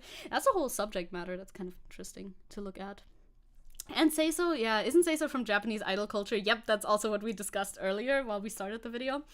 I clean and I deal. I don't know if he said that at the start, but I definitely said that at the start. I think I'm too sincere. I think I am too sincere. I say way too much shit. That is the truest shit of my heart. I'm sincere to a fault sometimes. Like, sometimes I think it would suit me better to be a little bit less sincere, but I can't. I'm bad at that. I'm not good at doing that. Yeah, most corporate VTubers are playing a character, but to what extent, right? I mean, there's levels of truth involved in the stories that they tell, right? If a VTuber says that they like or don't like, I don't know, spinach, that's probably their real opinion. I wouldn't understand what lying about liking spinach would do for your character development. You know, those kind of like little things. If you're live on stream for like every day for like 3 hours at least, you're gonna slip through. Like your sincerity is gonna slip through at certain points, probably, I think. This honesty arc, let's go. I mean, I do like lying sometimes. Lying sometimes is very fun, but most often I just don't I just don't engage with that. It's like, it's a thing. I don't know. I've seen some corporate VTubers try to be pro-LGBTQIA, but sadly they sometimes get pushed back. Yep, that's a thing that he didn't touch on at all that I would find very interesting in the discussion of like say-so idol culture, because in say-so idol culture, you're not supposed to have political stances at all, and currently, as it stands, LGBTQ plus issues are very much politicized, so you can't really take a stand on any of these issues because that would breach your contract. I wonder if that's actually in the contract, but maybe if it doesn't breach your contract, it definitely makes some of your fans very angry, and you would not be say-so anymore because you have an opinion, I think. Yeah, sincerity in VTuber spaces is an interesting point, not just in VTuber spaces, but especially also in VTuber spaces. It's something that's been discussed about online personalities in general, but how does it relate to VTubers specifically would be interesting as well. Like, would someone unable to talk about their feelings on workplace issues, or maybe their sexual orientation or gender because of VTuber corporate limitations, be sincere, right? That's like a question. How far can your sincerity go when you're prohibited from talking about certain things? If it just never comes up, it won't feel weird, right? But if it were to come up in a scenario and then you just have to divert the topic, that'll feel a little bit odd for people. They can't hear your opinion on these sorts of things, and for a lot of people these sorts of things are very important. They're at the forefront of their mind because, you know, they're affected by it, so you would want to hear the opinion of your favorite VTuber on it, but you know you can't. But on the other hand of the spectrum, sometimes you don't want to hear everybody talk about the big issues that affect our world today, and that's valid too. Wait, you guys don't play a character in real life? It's like, well, it depends, you know, depends who I'm talking to. With some people you gotta play a character, but that's actually a thing, I think, that plays into that for me, because online, you're just doing you, right? You're not trying to appeal to any one certain person whose like preferences, you know. Because if you're talking to, I don't know, your teacher, you know, your teacher wants to hear this, that, the other. So you kind of make sure that you are pleasing to talk to. It's like, okay, I say this, that, the other, because that's the way that a teacher guy wants to be spoken to. I don't know, weird example, but generally you adjust. I think even normal people adjust their personality a little bit depending on which space they're in. Like with work colleagues versus with friends versus with your mother's friends. I don't know, whatever. But I feel like if you're live streaming to an ambiguous audience, you couldn't really adjust yourself at that much, even if you wanted to. So I feel like sincerity is, for me, even easier in this space as opposed to one-on-one real life conversations. You're real in the fake world and fake in the real world. Gotcha. Honestly, a little bit though. A little bit, yeah. It's kind of true. Big news. We all have to play characters a bit, to a certain degree, yes. Corporate VTubers has become like an office job, and which deal with PR. Imagine Reggie in political spaces instead of just Nintendo. fucking Nintendo rep Reggie. It's like, that's the thing, because it's similar, but it's not exactly the same as like a job. It is a job, but it's not the same as any type of job that you can have. That was a weird noise at my window. Okay, moving on. Also, did you like looking at my suggested for very long? What does this tell you about me? Not a lot, I think. Nothing that you don't know yet. Talking about extreme sincerity, by the way, as a quick aside, it didn't make me want to die, by the way. So, that's good. I have a plan for the birthday week celebration thing. I want to play Kahoot with you, or some sort of quiz game. I don't know which one is the best platform to do it in, and just ask you questions about me that you either could know if you've been listening to me stream for a while, or vibe check questions where it's like, well, what would Zecke like the most? Those type of questions too. I think that would be funny. Nintendo rap? Reggie, what did I come back to? Oh, don't worry about it. Oh, there's a concept called emotional realism that could help in the sincerity talks. If it feels real and emotional to the audience, then it is sincere. True. That's something else as well, right? Where is that? It's not. I haven't made it yet. I want to do that next week, either on Monday, Tuesday, or Wednesday. Those are the 3 streaming days. Well, actually, Thursday I also stream. So one of those days we're gonna play Kahoot. You can make custom Kahoot games, right? I don't know how it works, but like a Kahoot like thing, you know? It's, yo, hello, Wheatbush, welcome.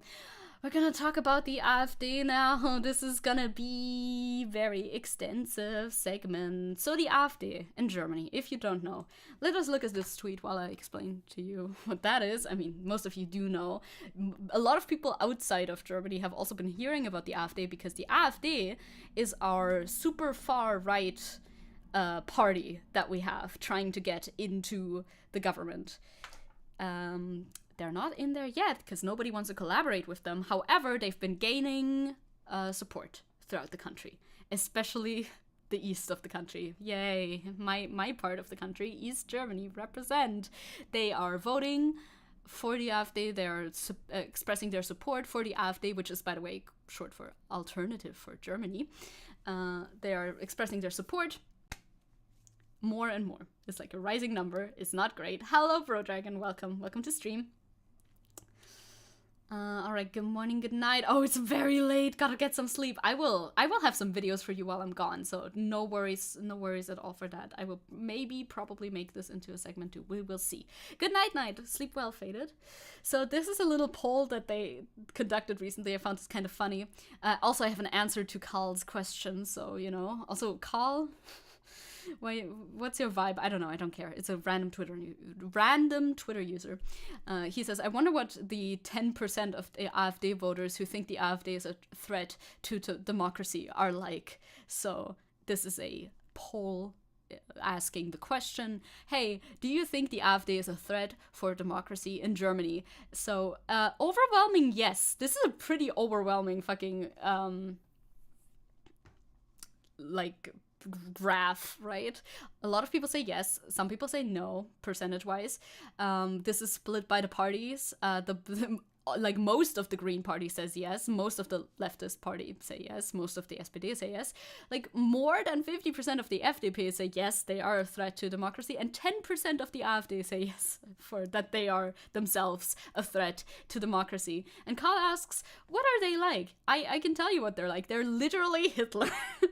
They're literally like, yes, we are a threat for democracy because we don't like democracy. We should rule the Germany via dictatorship, and once we gain power, there shall be no more elections of any sort of variety, because then we already got what we want. That's what those 10% are like. 100%, they're like, yes, we are a threat, and actually that is based as fuck.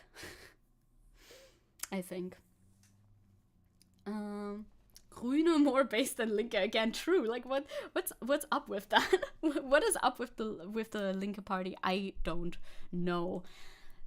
These 10% are the ones more open for their support for fascism and dictatorship instead of being in denial. I think so too. Those are the ones who actually like read the fucking plan that they have, like the party like the pamphlet thingies, like their actual plans and goals. They actually know what they are and understand them, and are not afraid to speak their mind to whoever, to the ZDF who conducted this polling. Now, we have 2 articles, well, one main article and one comment on the Telegraph, which I subscribed to just for this. Well, I did my little test month thingy, and I hope I remember to cancel it.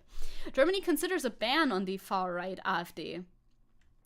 Call to defend democracy as a party surges to 21% in opinion polls, which is pretty scary. They're the second strongest, and they're encroaching on the CDU, which isn't great. CDU, CSU, both of them, which is the Christian Democratic Party. They're not that great either, but you know, they're better than the AfD by a long shot. So they're gaining in popularity, and Germany is still considering a ban on the far-right party.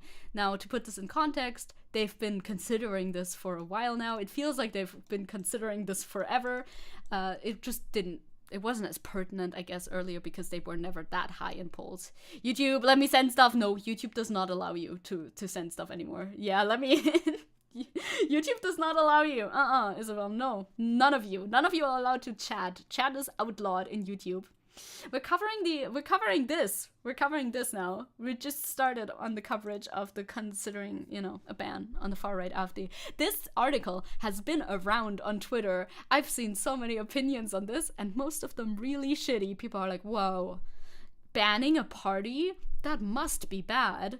The party is literally every single one of these fuckers who are in this party, apparently, allegedly, have... Dharma, let's go, Tomodogi! have been, indicted or have been, charged with fucking sedition. They are all fucking criminals, dude. Most of these fuckers have been charged with sedition. It makes sense to ban them. Woof woof, let's go, Dharma! Hi, Isabel. It's what you said. It is what you said. I got a subscription to this website just because this article has been floating around everywhere. Yeah, right? You turn up just in time. Germany is debating whether to ban the far-right alternative for Germany, AfD, as the party surges to 21% in polls, amid warnings from intelligence officials that its members are becoming increasingly extreme. They are. The AfD, amongst other things, has used literal Nazi imagery, the triangle, the pink triangle, for that was used in literal concentration camps in order to identify gay, queer people that they sent there, because they sent different groups of people to concentration camps and they all got their little identification mark on their uniforms. They have literally used this imagery in their campaign. They are the most extreme that they can be. Literally. There's no question about it even. Borkies, Borkies. I still don't know what Tomodogi stands for. It means Tomo, like Tomodachi, and Dogi, like dog. Big brain. Big brain. I think it's a Sommerloch-Debatte. They didn't manage to ban the NPD. True. And they even, and they were even more outspoken about their racism. They were literally, they literally were. Fascism and hatred of our society. I do not think, to bring my conclusion of this article to the forefront, I don't think this will happen. I wish it did, but it won't. It will not be happening. These motherfuckers are the new German Nazi party. They literally are. And it's so funny that some people don't think that it's true. Some people still like to say, no, they're just alternative. They're trying to... I don't even know what their fucking talking points are because they're so not smart. Frank-Walter Steinmeier, the German president, warned in a speech to the country's domestic intelligence agency that we all have it in our hands to put those who despise our democracy in their place. Yeah, exactly. It's like, oh no, banning these guys is such a threat to democracy. Those are some of the takes that I've seen on Twitter. When actually, these guys fucking hate democracy. They are not pro-democracy, so banning them would in fact be pro-democracy. His speech at the castle where the German post-war constitution was created has widely been seen as supportive for a ban after Thomas Haldenwang, the domestic spy chief, the WHO, warned about growing right-wing extremist influence in the party. Yes, they are. They are an alternative to democracy. Yeah, they're just an alternative. Yeah, what kind of alternative? Those two comments go together so well. Mr. Haldenwang said, "We see a considerable number of protagonists in this party that spread hate against all types of minorities here in Germany. Their rhetoric is literally just hateful rhetoric. They have barely any alternatives to offer up." Feels like right-wing becoming more and more popular amongst people. It really does. It really does. I mean, rightism is a response to crisis, right? Because people are afraid. And these types of parties make big bank off of fear. They love capitalizing off of fear. And of course, there's a war in Europe. Prices are getting more expensive. The climate, I don't know if the people who would vote for the AfD would believe in climate change. Probably not. But, the world is pretty shitty right now and everybody feels it. It's kind of like... It's a climate that breeds fear. And these guys, they know how to capitalize off of that sentiment. Because the left-wingers don't know how to do that well. My freedom of speech, multipolar society, tolerance, guys. Yeah, guys, we do not tolerate the intolerant. At some point, tolerance has to stop. So much about the tolerant left. Yeah, not tolerant towards Nazis, thank you very much. In America, the Gen Z being lefty. In Britain, they've been moved right-wing and neolib. Yeah, same here. Like, it's more young people voting for the AfD than old people, I think, is a recent thing that I saw. Some sort of, like, graph or whatever. It's a response to crises of capitalism. Exactly. Like, this is late-stage capitalism and its consequences, but people don't know how to identify that, so they're trying to find the reason somewhere, and these people give you plenty of reasons why things are bad. Oh, things are bad because immigrants, obviously. Immigrants make things bad. And we are gonna get rid of all the immigrants. They're just gonna... I don't know how we're gonna get rid of them. They're just gonna disintegrate. They won't exist anymore. Don't worry about it. They just find scapegoats that are easy to blame, because understanding how capitalism has ruined your life is kind of difficult. It's not the most easy thing to, like, it's not the most easy conclusion to jump to. So you're gonna have to find a different conclusion to jump to, and they offered it to you. They offered that to you on a, like, silver platter. You can just see it. Europe is going down the shithole. Like, yeah, we all are, aren't we? Hi, Type. Welcome to fun talks about the AfD. It comes amid warnings of the increasing influence of Björn Höcke. Our dude. This is our guy. This is the local guy that we like so much. Wow, our favorite. Oh, you're not a member anymore? God, we gotta wait for the blessings of some dude to occur once more. The leader of the AfD in the eastern state of Thüringen. Yay. Me when Björn Höcke is mentioned. Man. Real Type, that's so real. Thank you, Isabel, for providing this for Type. Mr. Höcke, a former history teacher, is known for his Hitler-esque language. Yeah, with his allies sweeping the board for European lists at the party's conference in Magdeburg in August. In a rare move, the respected Der Spiegel news magazine weighed into the debate with a leader titled "Ban the Enemies of the Constitution." It warned that the AfD has become more and more radicalized. Also, not a good move on Der Spiegel. They were just giving them exactly the type of, like, prestige that they want. Like, not great coverage. That's just, like, they're gonna take that as a W, obviously. Is the German economy even that bad? I thought Germany had good social programs and strong unions. I mean, I just know that things have been getting more expensive, and we have been having a raise on, like, minimum wage recently, so that's nice, I guess, but things sure don't feel nice to live in. Hitler-esque language, that's pretty cringe, my doom.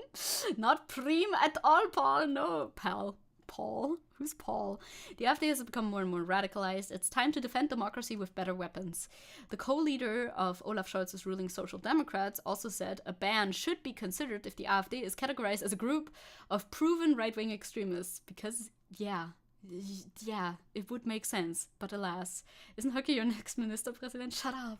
Shut up! Shut up! Don't talk to me! Stop talking to me! YouTube, please, make chat go away again. I cannot deal with this right now, please. Shh! Shut up! Shut up! However, Friedrich Merz, the leader of the Christian Democratic Union, warned that banning parties has never actually solved political problems. Well, when was the last time that we've banned a party? Also, we're gonna look into a article of what's happening over in Greece, where they did in fact ban a political party. Also, I think, this is something that I've also seen on Twitter, and I'm kind of stealing this take, I don't think the AfD would be able to recuperate as quickly as you know, people might think. It's like, oh, you ban it, a new one pops up like that. Probably not. Probably not. What would the ban actually entail is a good question. But also, they can't just be like, okay, the AfD has been banned, let's call it the AfD to the power of 2, and then we'll just run again, but with the exact same people. That's probably not going to be allowed under the ban. So that wouldn't be happening. And I don't think the followers of the AfD are organized enough to immediately regroup. Maybe over time, but probably not immediately. As an American, most countries just seem much better. That is fair. That is also fair, yes. But that might just be saying the grass is greener on the other side. It's true, though. I get that. America seems like an absolute hellhole from the outside looking in, but everywhere else is not doing, like, too much better either. Yeah, Merz needs the update to, like, yeah, get in there. Yeah, exactly. Nachfolge, the like, succession parties would also be not allowed. Also, I hate this graph, by the way, because they colored it wrong. The AfD is not red. Red is not their color. Their color is blue. The left is not blue. Why are the colors all wrong? But the AfD is the red line here, which means it sank? I thought it went up. Shouldn't the AfD be this one?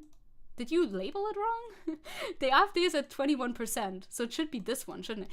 I don't know, this graph sucks ass. Why did you color this graph like that? Just color it normally. Yeah, the left party is not doing very well. The FDP is also not doing super well though, so that's great. I think they mixed up the colors for the AfD and the SPD because, you know, the AfD is meant to be rising at the moment and being at 21%. But whatever, sure. Make a good graph, please, next time. I just want to find 11,780 votes. Dare you to say namaste, namaste, namaste, I can say.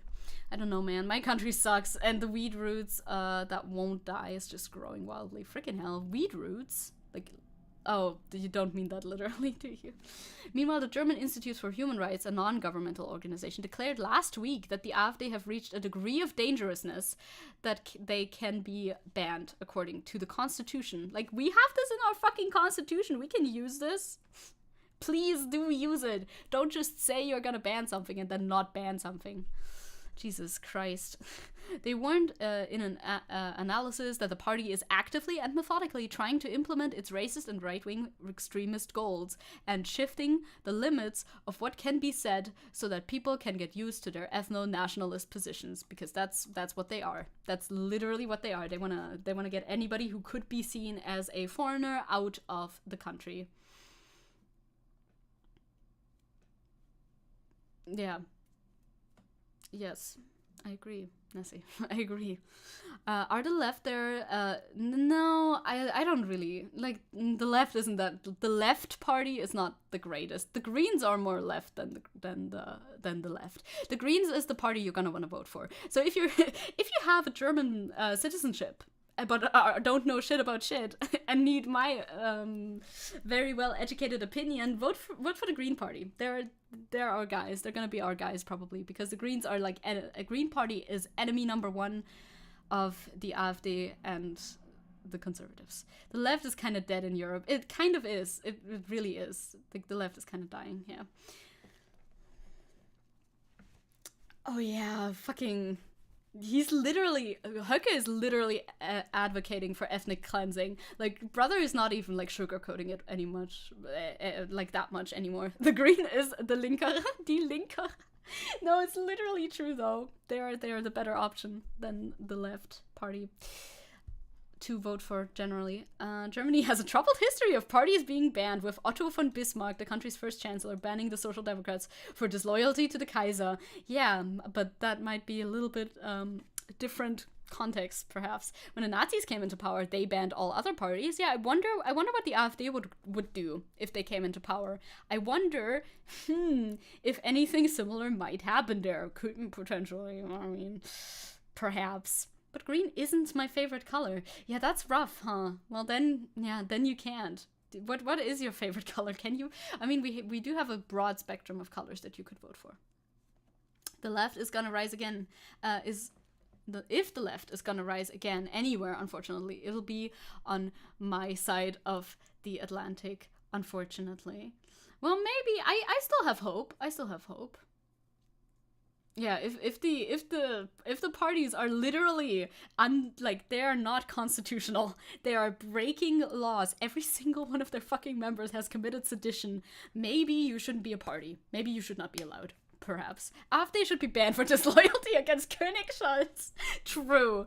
This is real. This is absolutely accurate.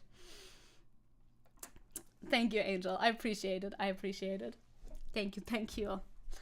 Yeah, the post-war German constitution, keen on avoiding this authoritarian express, made a party ban legally difficult. I mean, isn't everything legally difficult in Germany? Attempts to ban the neo-Nazi party, literally the neo-Nazi party, in 2003 and 2017 both failed at the highest court. This is the main reason why I don't think this ban is ever gonna happen. People who actually think that we're gonna be able to ban the AfD, chances are not great. The chances are not that great, you know? I don't think that is going to happen. A political scientist said he does not believe in the party meets the high legal hurdles for the ban. I mean, if the fucking neo-Nazi party doesn't, then maybe the AfD doesn't either. What the fuck is the legal hurdle, I wonder? You can't simply ban a party that gets 20 to 30% approval in various states, he added. But maybe you should. Perhaps you should. It is because it doesn't matter if the NPD is, like, outlawed or not, because they're not relevant. I remember back in the day they were a bit more relevant, right? Did they not have seats in Bundestag? I don't remember. I was very young at the time. But the AfD is literally gaining prominence. It's way more important. Yeah. Germans... Yeah, doch. I think you should. I think you should, in fact, be able to ban this party. Even it's more pertinent than ever to be able to ban a party that gets this amount of approval. Germans are evenly split on whether the party should be banned. Well, it's not quite, is it? That's a different... Okay, I don't know where that poll is from. On whether the party should be banned, with 47% of the country in favor of a ban and 47% against. Really? A ban is more popular in the West and among liberal Greens. Yeah, obviously. That makes sense. Yeah, I don't know about that.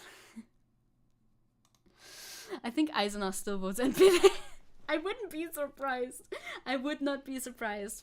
I was talking with Sis. Who's the NPD? The NPD was our neo-Nazi party. Literally. Literally.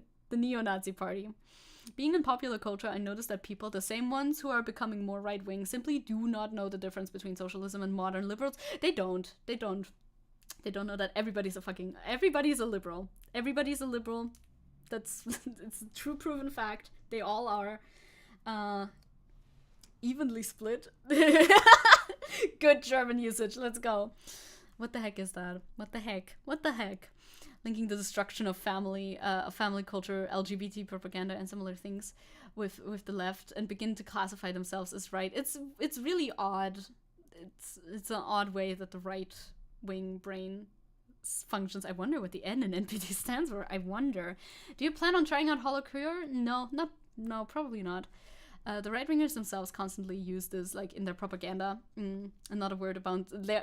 because that is something that the right-wingers technically would agree with. That's why they cannot talk about that the left stands for that as well. They cannot talk about that because the right is being... Like, a lot of people who vote for the right are workers who would like more rights for workers, but that's why they don't see that technically the left is also on their side, that they are pro-worker as well. They don't think they are, even though they are. Jesus Christ, 2019 Eisenach NPD is almost 11%. That's insane. Hey Goldie, you're back again. Hello. Nuzzle Panzers on you was you so warm. Hello, we're talking about horrible Nazis in Germany. See, I can also say that. There's also a comment to this. I wonder how long this is. This is by Sam Collins. I know a Sam Collins from YouTube. It's probably not the same Sam Collins. Zecke Cure. Wenn das Bundesverfassungsgericht war, gegen NPD-Verbot, weil die Partei irrelevant sei, nicht weil sie verfassungswidrig ist. Ah, okay.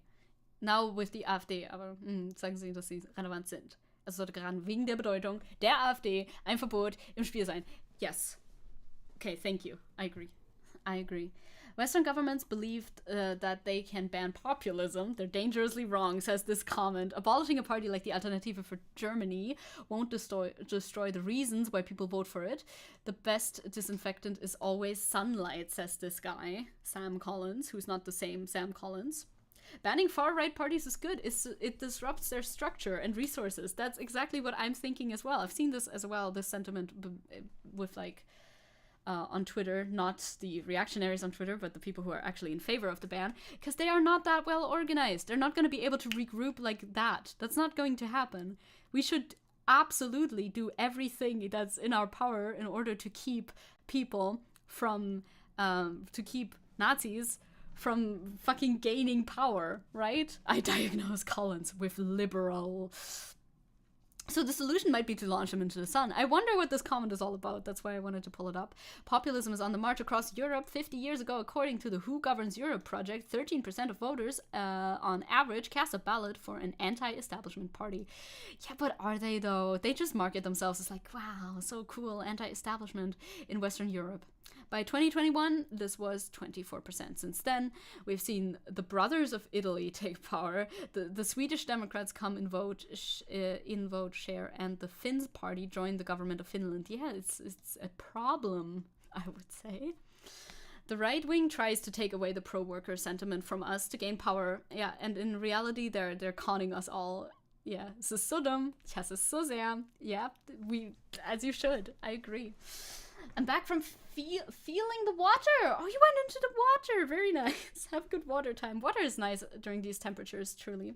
Liberals are too scared and weak to use state power to defend democracy. It's a classic. It is. And I'm like, I know. The invisible hand of the free market must fix it.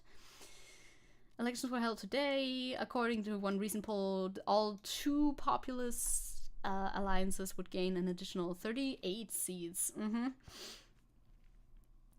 So ban is good option, but maybe not so realistic. I think so. See, to answer the question posed in my title, I don't think Germany will be doing this, but I think Germany should be banning the AfD, but I will probably not get through it. At least I would be surprised if they managed to actually do it. The surge of European Parliament support comes in large part from the growth of the Alternative für Deutschland. God, they're fucking like... their like conference that they had, there were some clips going around from that, and it was very funny. It wasn't even like enraging type funny, it was just funny because they're all losers. Eventually those people will just form another party. Yeah, the long-term solution is definitely actually fixing the living conditions of humans, you know, by finally getting rid of capitalism as it is right now. Capitalism has led us here, and capitalism will not lead us out of here. Like there's two ways to get out of here. Either we like collapse due to the consequences of late stage capitalism, or we manage to somehow turn this shit around. The AfD getting banned, would their voters just look for another similar party? Banning wouldn't end the AfD. It wouldn't end it completely, but I don't think there is one party that has managed to garner like this much. I mean, obviously they haven't managed to garner this much support, but I also don't think there is one party that like represents all of these issues in the same way that the AfD does, you know? Like, I don't think more than 50% of AfD voters would go to vote for the neo-Nazi party, because they don't see themselves like that, even though they are definitely voting for a party if they vote for the AfD that stands for stuff exactly like that, but they don't get it. They don't understand that.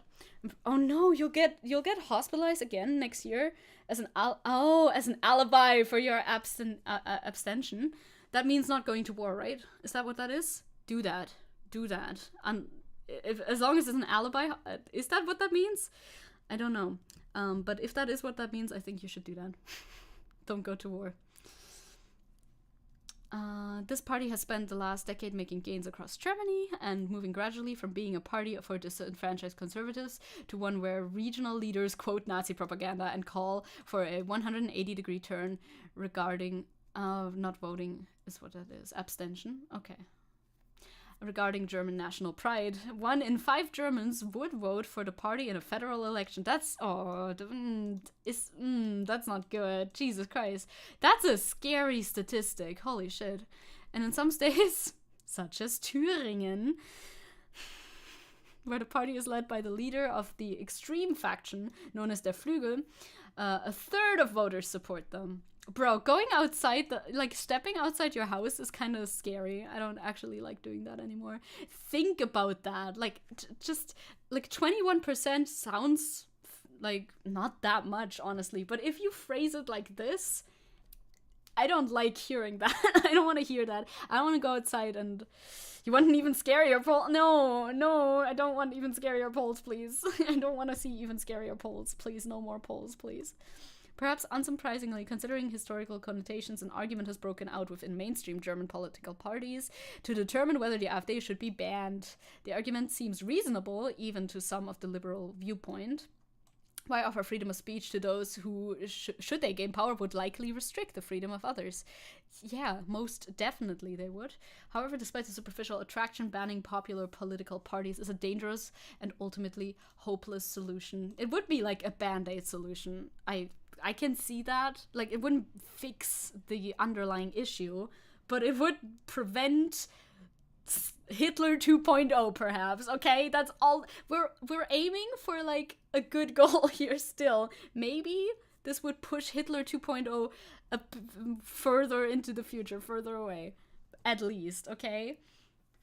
I aspire to one day get insulted by German right-wingers who don't know I understand them, and then right before I leave I go, ich kann verstehen, was du sagst, Dummkopf, and watch them shit themselves. That would be fun.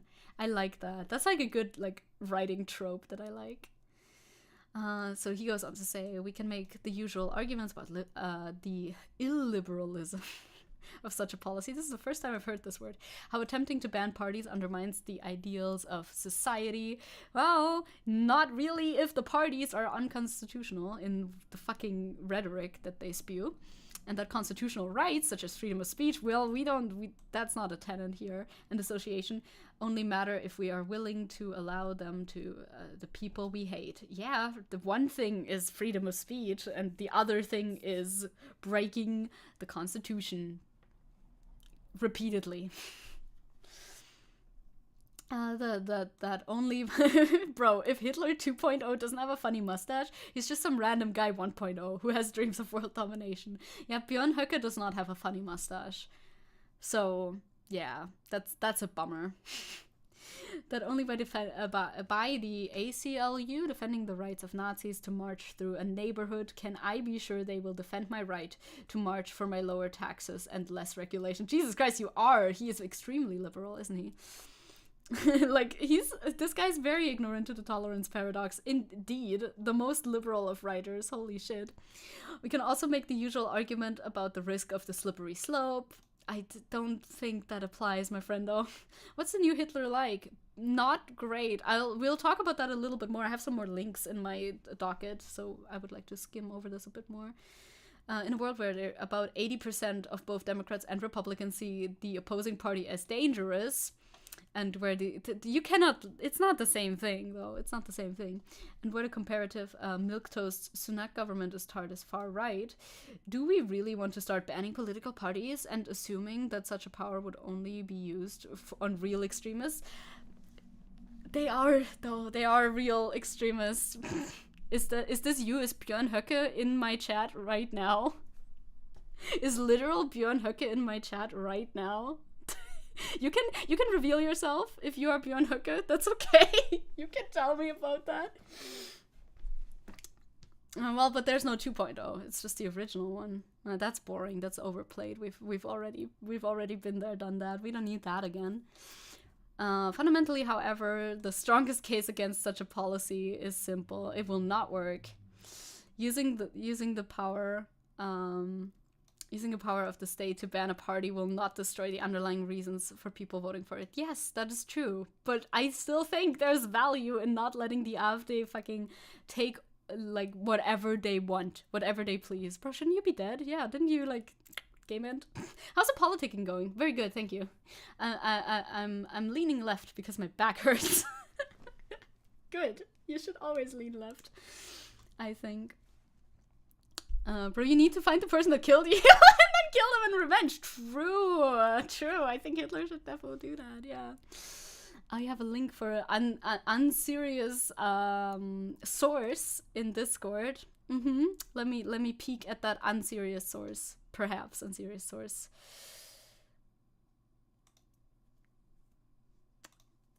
Yeah.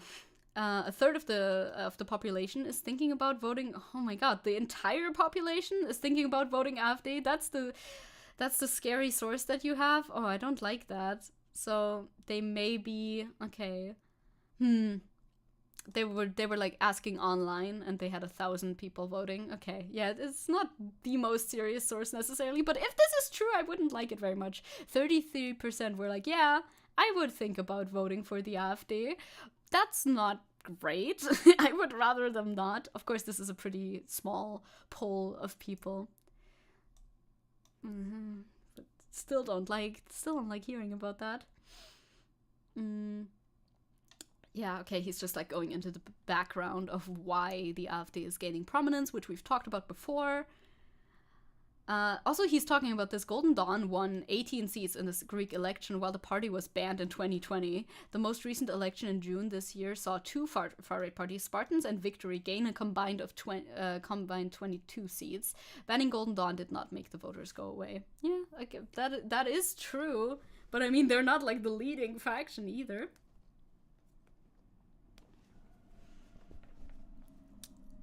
Thinking about is very unreliable. Yeah, that is true. Thinking about it should instantly lead you to hitting your head on a wall. It's like, yeah, I'm thinking about it. I'm considering it.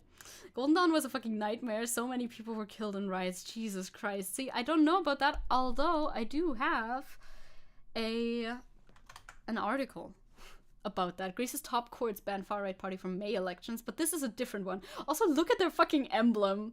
Are they joking? Are they being serious? Is this them being for real? For real? I hate the representation argument. Oh no, fascist views are not represented by the mainstream. And it's like, is that bad? Should we be representing fascist views in the mainstream? I feel like we could do without that, yeah.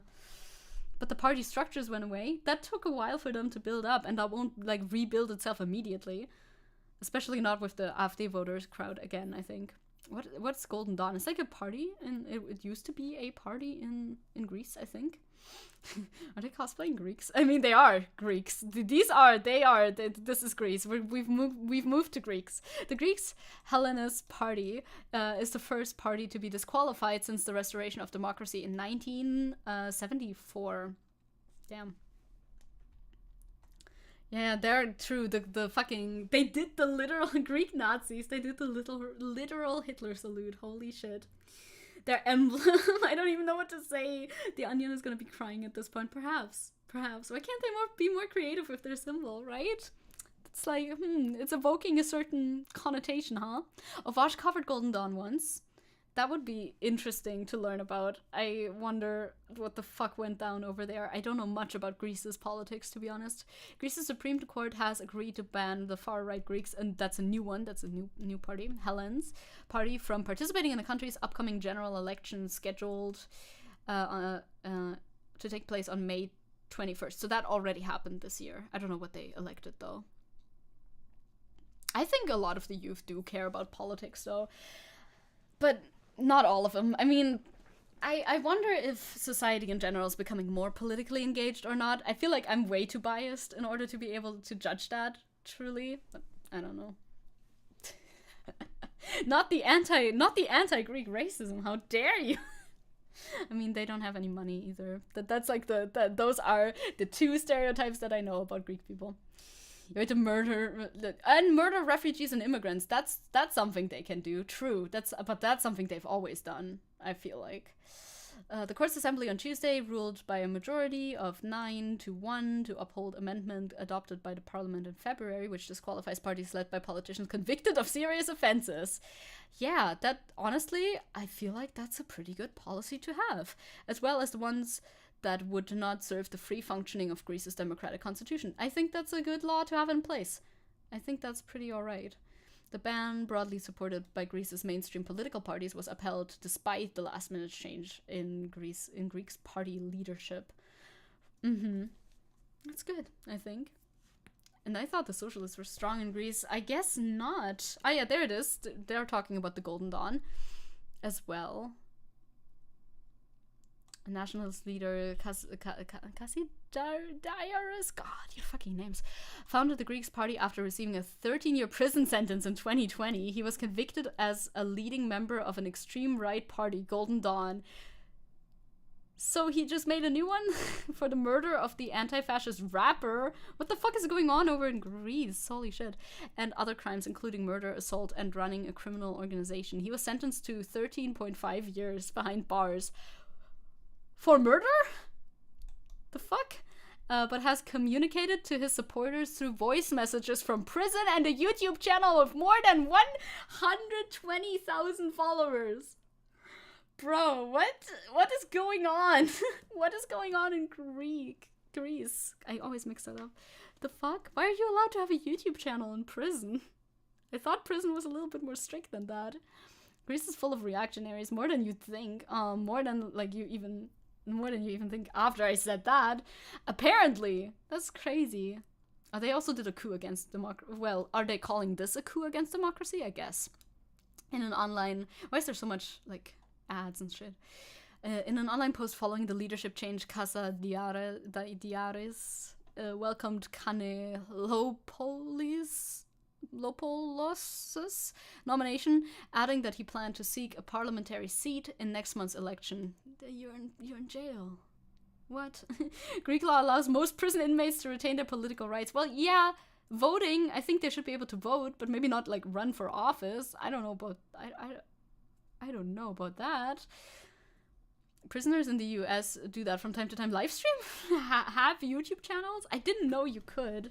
I don't know what I think about that, to be honest. For this specific one, I don't think it's great. But in general, maybe that's alright.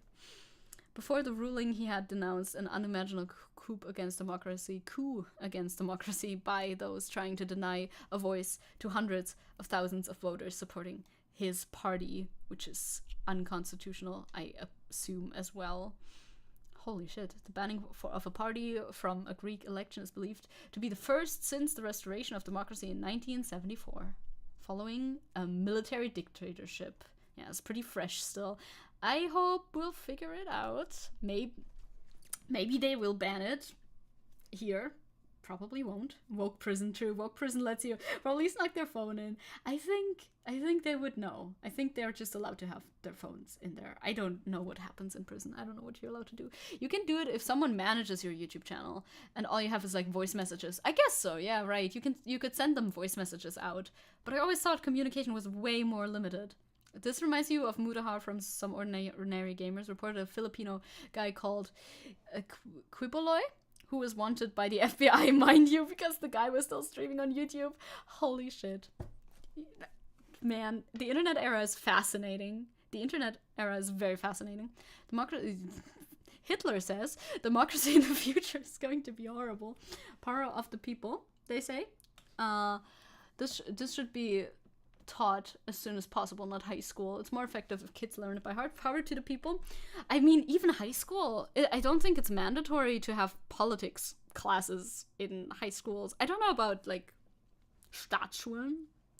Independent schools certainly don't have to teach politics in school. I feel like it would be pretty... Hi Addiction, welcome. I feel like it would be pretty informative and pretty good if politics was a mandatory class that you have to take in high school and not just in university or whatever. In university, it's not mandatory anyway, but we didn't have any. Now, I can't always just say, well, I didn't have any classes that dealt with this. That doesn't represent the experience of every single person, but that should mean that it's not mandatory, right? And I think it should be mandatory, perhaps. Quipo Loy is a Filipino pastor and a Christian church leader wanted for labor trafficking schemes. And still very active on SMNI, a conservative media network in the Philippines. I see. Sozialkunde. Yeah, stuff like that. Is that mandatory for state schools? Because we didn't have that. I think that would be good to have. Yeah, also lowering the voting age is maybe not a bad idea, but then again, I don't know if that would solve our issues. We have it at 18. I feel like maybe that's okay. I don't know. Some 16-year-olds are very involved and know what the fuck they're doing, but a lot of 16-year-olds are dumbasses, so I don't know. You did have that in Bavaria, but 1 time a week, I mean, that's better than nothing. Yeah, I just went to a weird school, so I went to a weird school. I can't say that my school standard is normal or anything like that. And the South, like the southern United States, does not have like anything like politics classes or sociology or anything. Yeah, I can see that. I can see that they wouldn't have that everywhere. Yeah, starting in like 8th and 9th grade, that makes sense. I feel like that's a good like class to have. I think that's pretty good. Yeah, I think 4-year-olds, I think dogs should vote.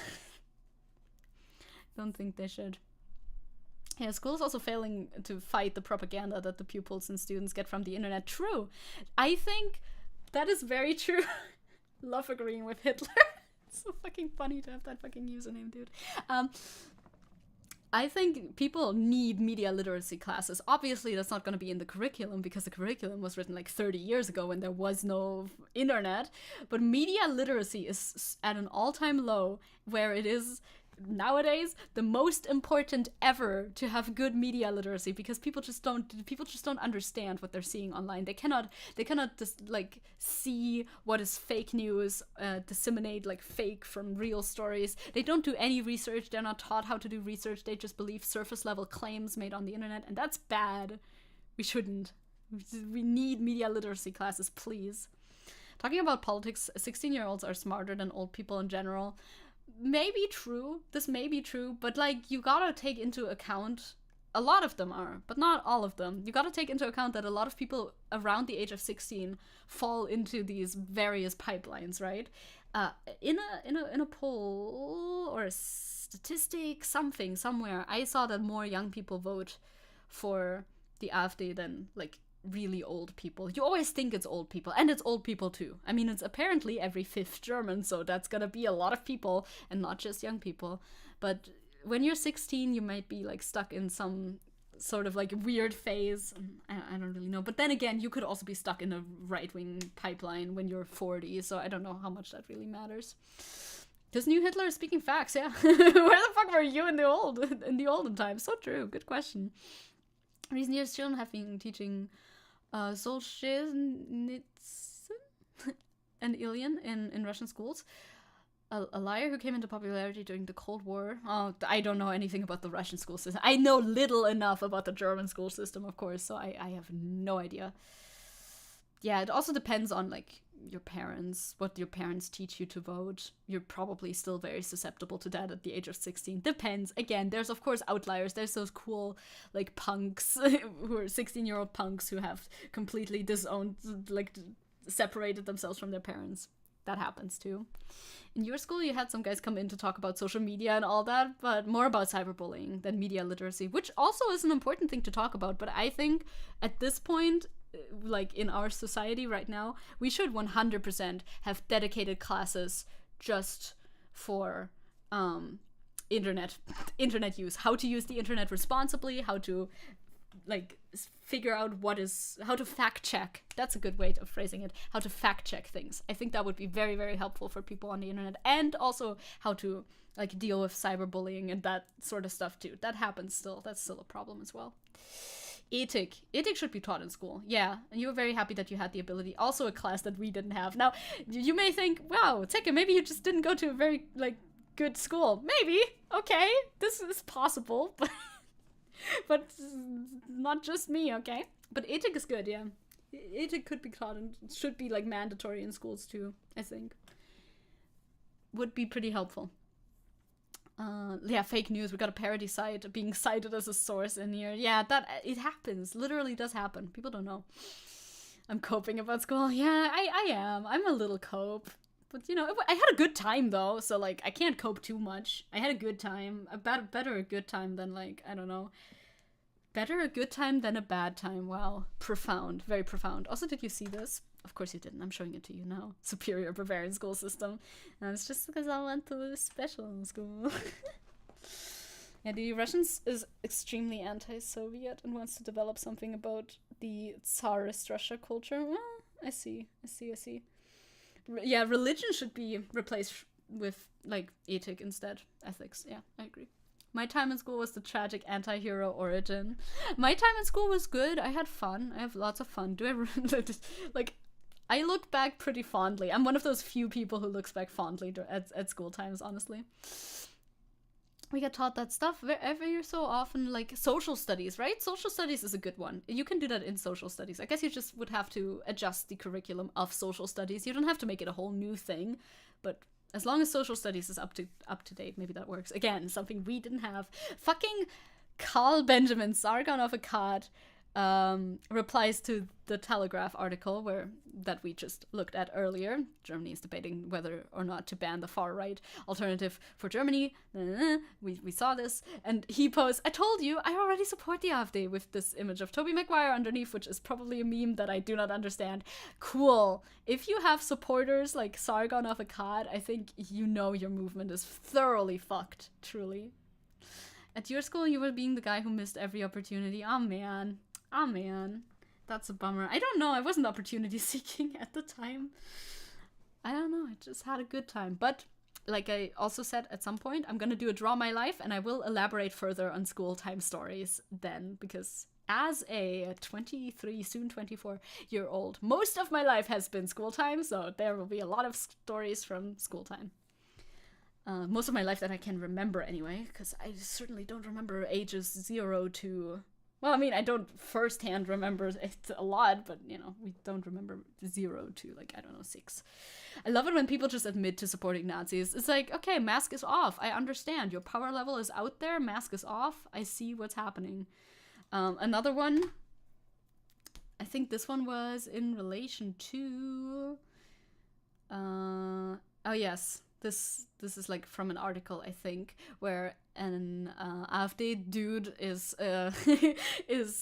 making a statement that he was on at a conference of the AfD where he Googled what the Great Exchange actually means, and then when he Googled this, he discovered that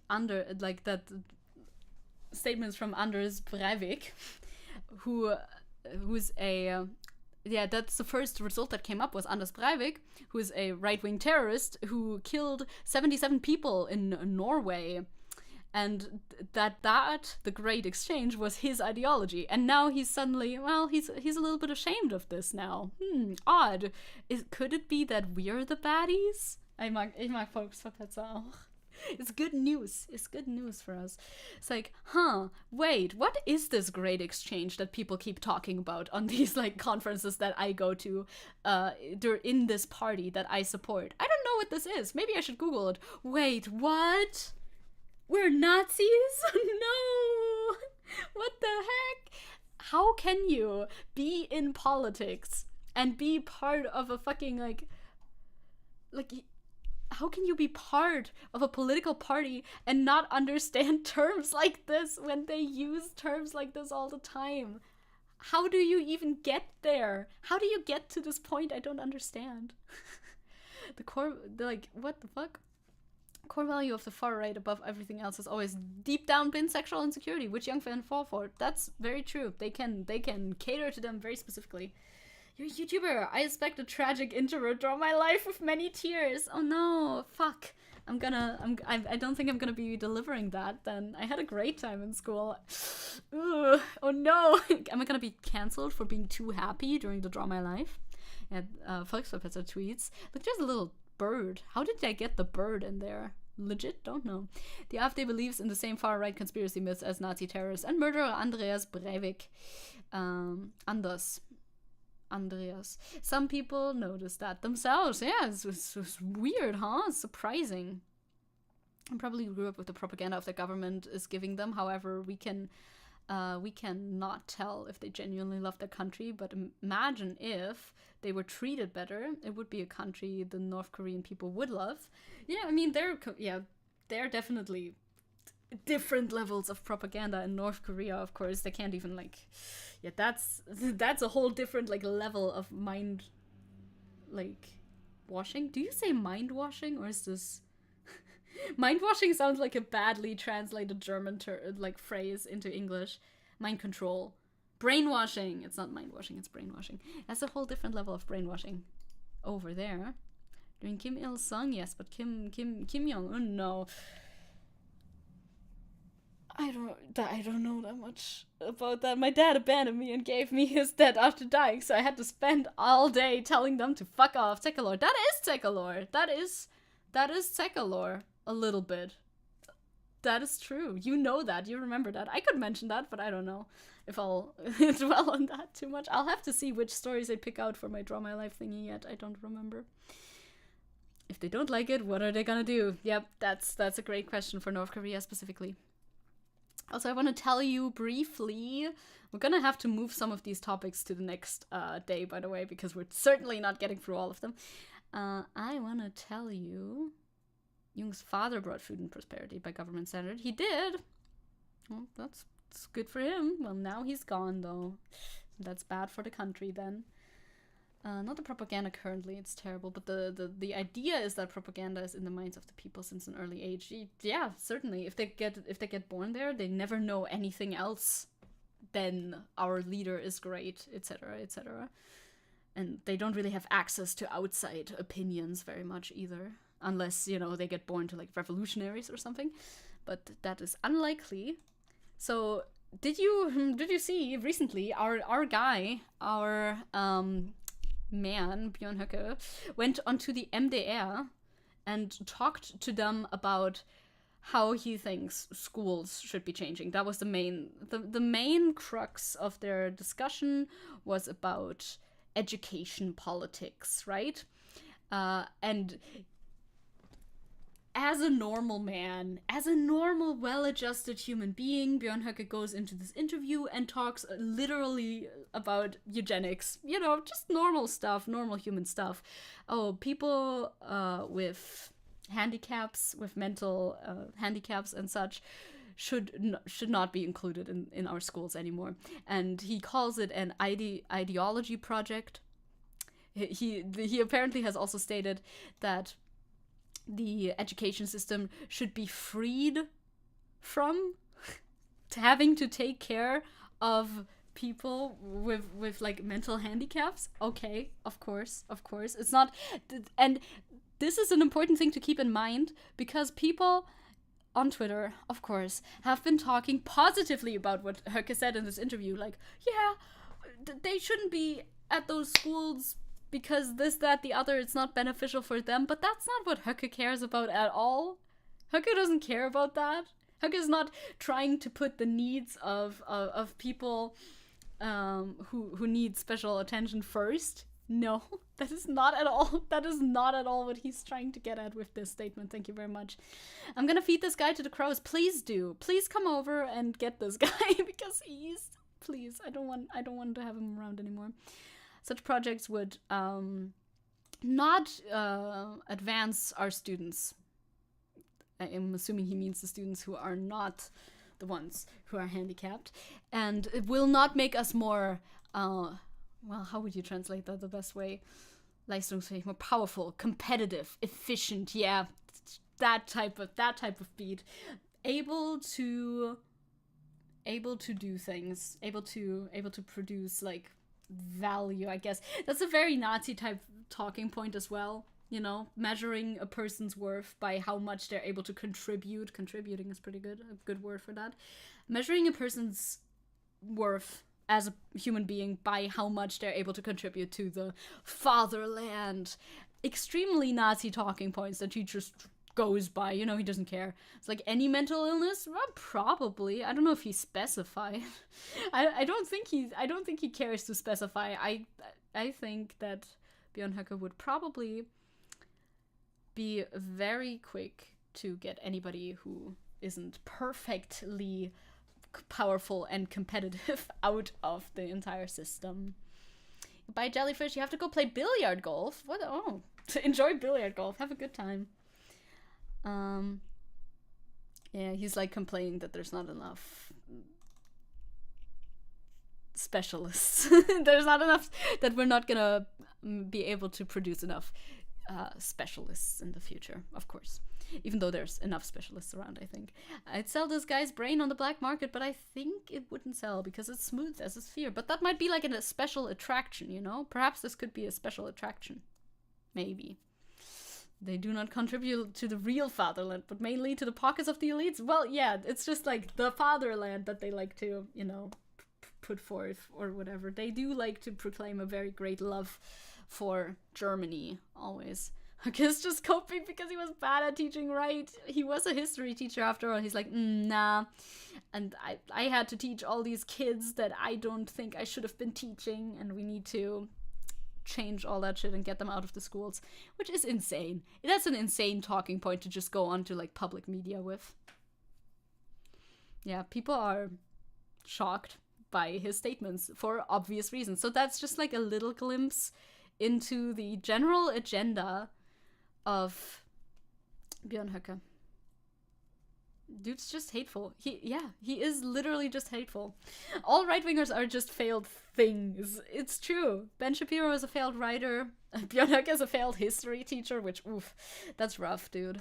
That is a rough predicament to be in.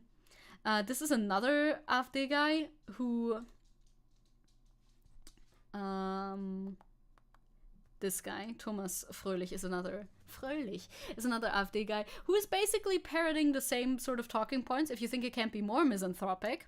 Thomas Fröhlich, number 9, that's not 19, that is 12, on the AfD list for the European elections, would like to abolish compulsory schooling and privatize schools for profit to enable child labor.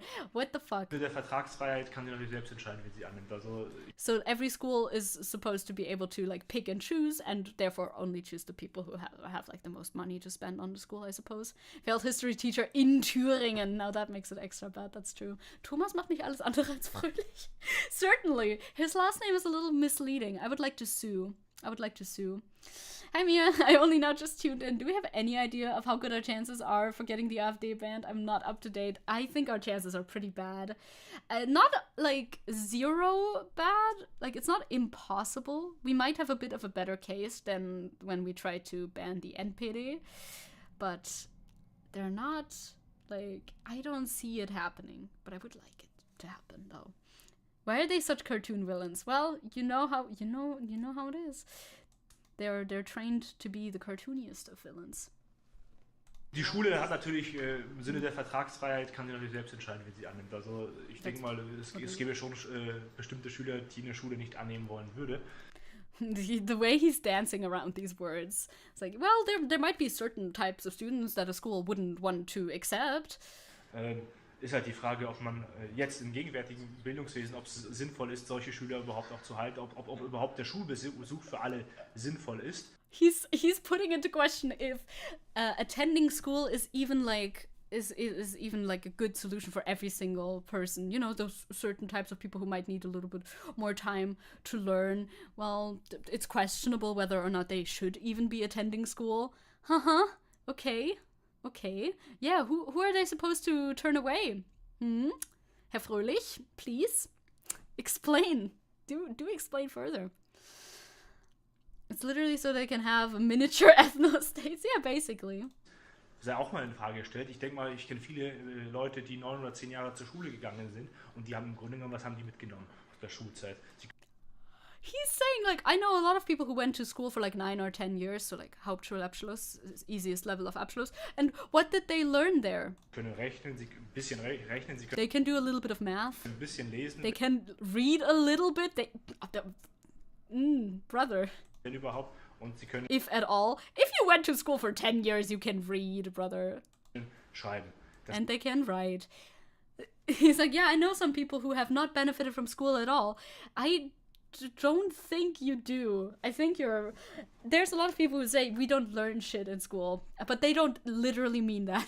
They do not literally mean that school is useless for the most part. People who say that just mean we should be learning other types of things in schools additionally to the things that we do learn. There should be more like choices maybe in school that you can make of what exactly you want to be learning or specializing in, I guess. But generally most people are of the opinion that actually going to school is pretty fundamentally important. A right to going to school should be provided for every single child. Just because you know some people who didn't really do well in school is not even an argument for being able to turn away people who like might not do well in school either. It's so dumb.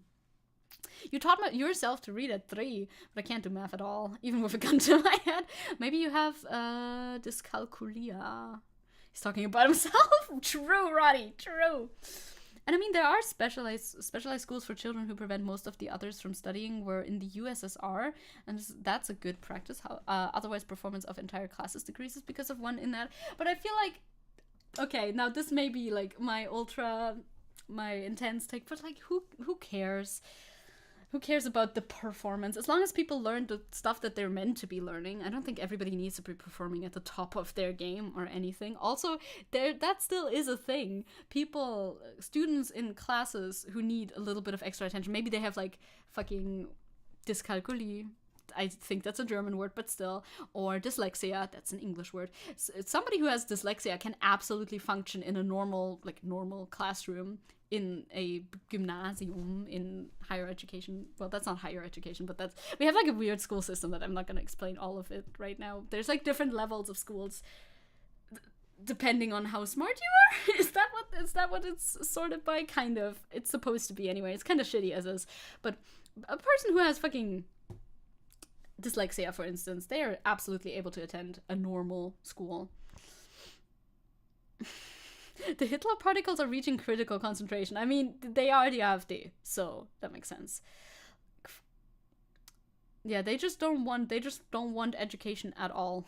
Like, education? No thank you, please. No more of that. It took me a long time to actually appreciate what I learned at school. That's very fair, too. Like, people who are just out of school, oftentimes it feels like, oh my god, I'm not prepared for this, like, real-life world at all, and I don't think I learned anything tangible. But school is less about learning, I don't know, algebra, for instance, and math especially. I've had this conversation before with teachers. Learning math is not about learning how to do algebra specifically. It's about furthering your logical thinking skills in general. Same with like German classes. You're not just learning how to interpret a poem by Bertolt Brecht or whatever. That's not what you're there for. You're not supposed to be using that specific skill in the future when you're not in school anymore, but rather you're supposed to extrapolate certain sets of skills from these practice activities. You know what I mean? You have terrible news from Moai. Apparently there was the wildfire in Moai. It's so bad. It is so bad. We don't have time to talk about this today. Probably also didn't put it on the list much. But people are denying the fact that it was a natural wildfire. I think that was the same wildfire because there's multiples going on. People are conspiracy posting already about the wildfire, saying, oh, this wildfire happened here because they want to build a 15-minute city. Huh? This is obviously fake because the trees didn't fully like crumple down into ash. What? The problem with children underperforming often comes down to too big classes and too little teachers for the attention that they require. Separate schools aren't always the solution, but they can be for extreme cases. Yeah, I mean, certainly, like some kids will not do well in like a lot of kids don't do well in the standardized schooling systems. There's a lot of problems with the school like system, with the education system, but making it optional is not the way to go. Oh yeah, it was Drew space lasers, obviously. Yeah, exactly. The main task is to like socialize the kid, teach him how to study, comprehend new jobs and stuff like that. Yeah, teach the child to study. Exactly. That is mainly what school is for. It's not so that you learn algebra specifically, but people think that. Anyway, Germany has a public school system since 1763. Damn. This is a return posting on a hard mode. It is. What the fuck? Das sind aber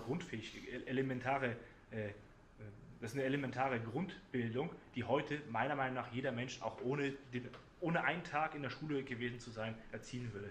Jeder Mensch, oh shit, I wanted to translate this and not say it again. Every person, this guy says, oh, reading, basic math and writing, you would definitely learn that even if you didn't spend a single day in school. No, not everybody would learn that. Some people have neglectful parents.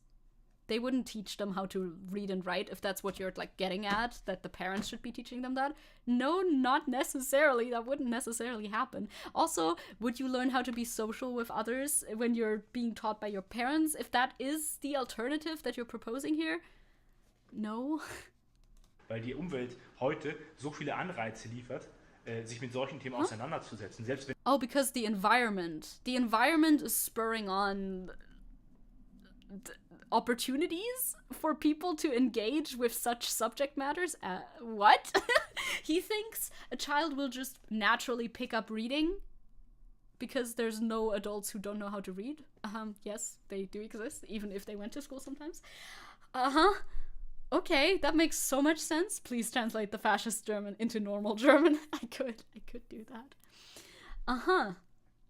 He can talk publicly about this and it's just okay. Yeah, that's odd.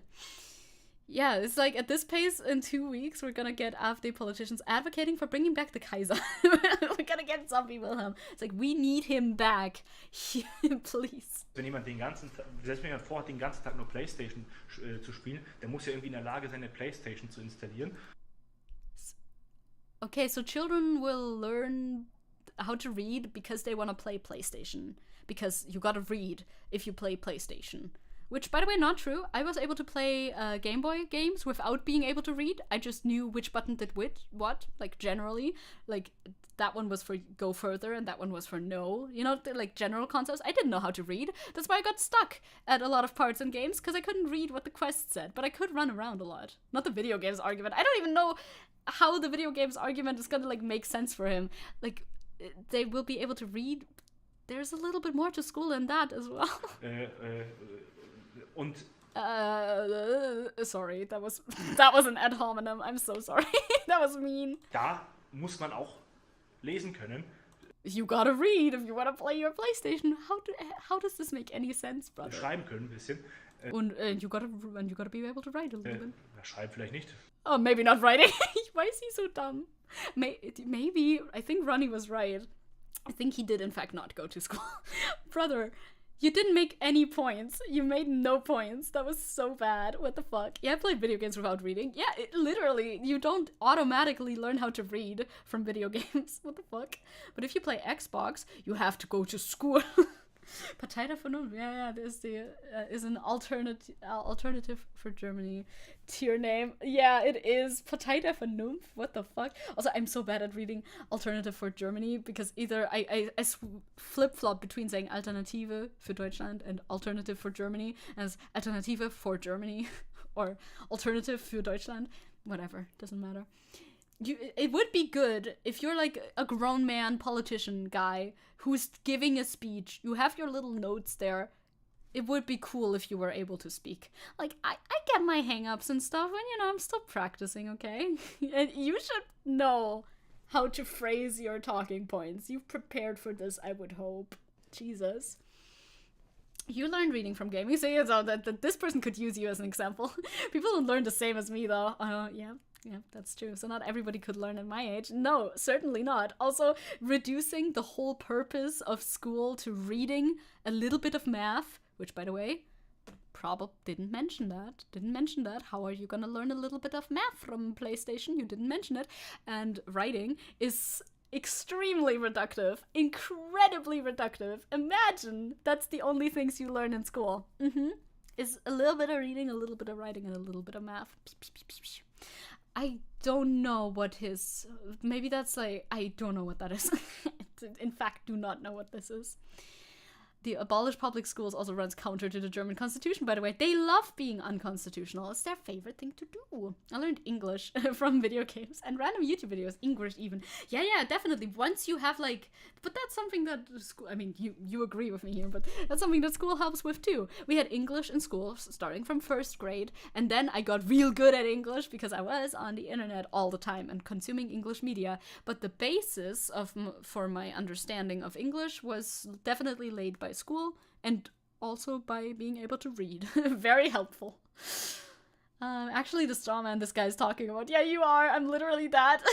So me shitting on him is even funnier. It's true. You literally are the straw man. It's true. Kids who don't know about World War II playing Wolfenstein. Huh? Why are these German robots the bad guys? That too. Like history? Wouldn't a basic understanding of history be kind of good to learn about? Perhaps. Testing. Oh, you've been banned once again. No more chatting for you, Caliban. No more. We need to stop with the "will groom you to be wage slave" model of education, though. Yeah, education is something you can complain about at length, but the solution being no more of that, let's actually make it optional to do education in general, is certainly not the answer. Test 2, 3, 4, no more chatting for you. It's not allowed. Potato for Nymph is an ANCAP party. Didn't know we had those in Germany. I did not know either. The more you know. That's you. Okay, good. I was taught the English alphabet in kindergarten. At school, just secretly drew stuff in English lessons. Hell yeah, let's go. I also did a lot of drawing in English lessons. And I'm gonna see, I have like 10-ish minutes left. Maybe we'll do Argentina another time, because that's a whole article that I titled, I don't know. We could do Argentina next time. Do Argentina. Would you like to do Argentina with me? Yeah, if someone's against compulsory schooling, they're against civilization. Honestly, like, you'd think that's like one of the easiest things to be on board with. It's really not hard to be on board with mandatory schooling. Like, that's one of those basic rights that people fight for. I think you should be able to get on board with that one, for real. There are many cool educational models away from capitalist mode out there. You gotta go promote them in our communities. I mean, my school was weird. It will all be revealed next week, maybe, if I do choose to name drop the model of schooling that I attended. I think my school was low-key a little bit better, even though the specific iteration that I went to was kind of bare bones. Because, did you know, Zecke fact, the school that I went to for the first 10 years of my life was founded when I started attending it. I was the first grade. I was a part of the first grade to ever like attend this school. They were founded the same year that I started attending, basically. You know what I mean? It was a new school. They started it when I came there. You know what I mean? Did I say this in a way that is comprehensible? It's pretty cool, huh? It's cool facts, huh?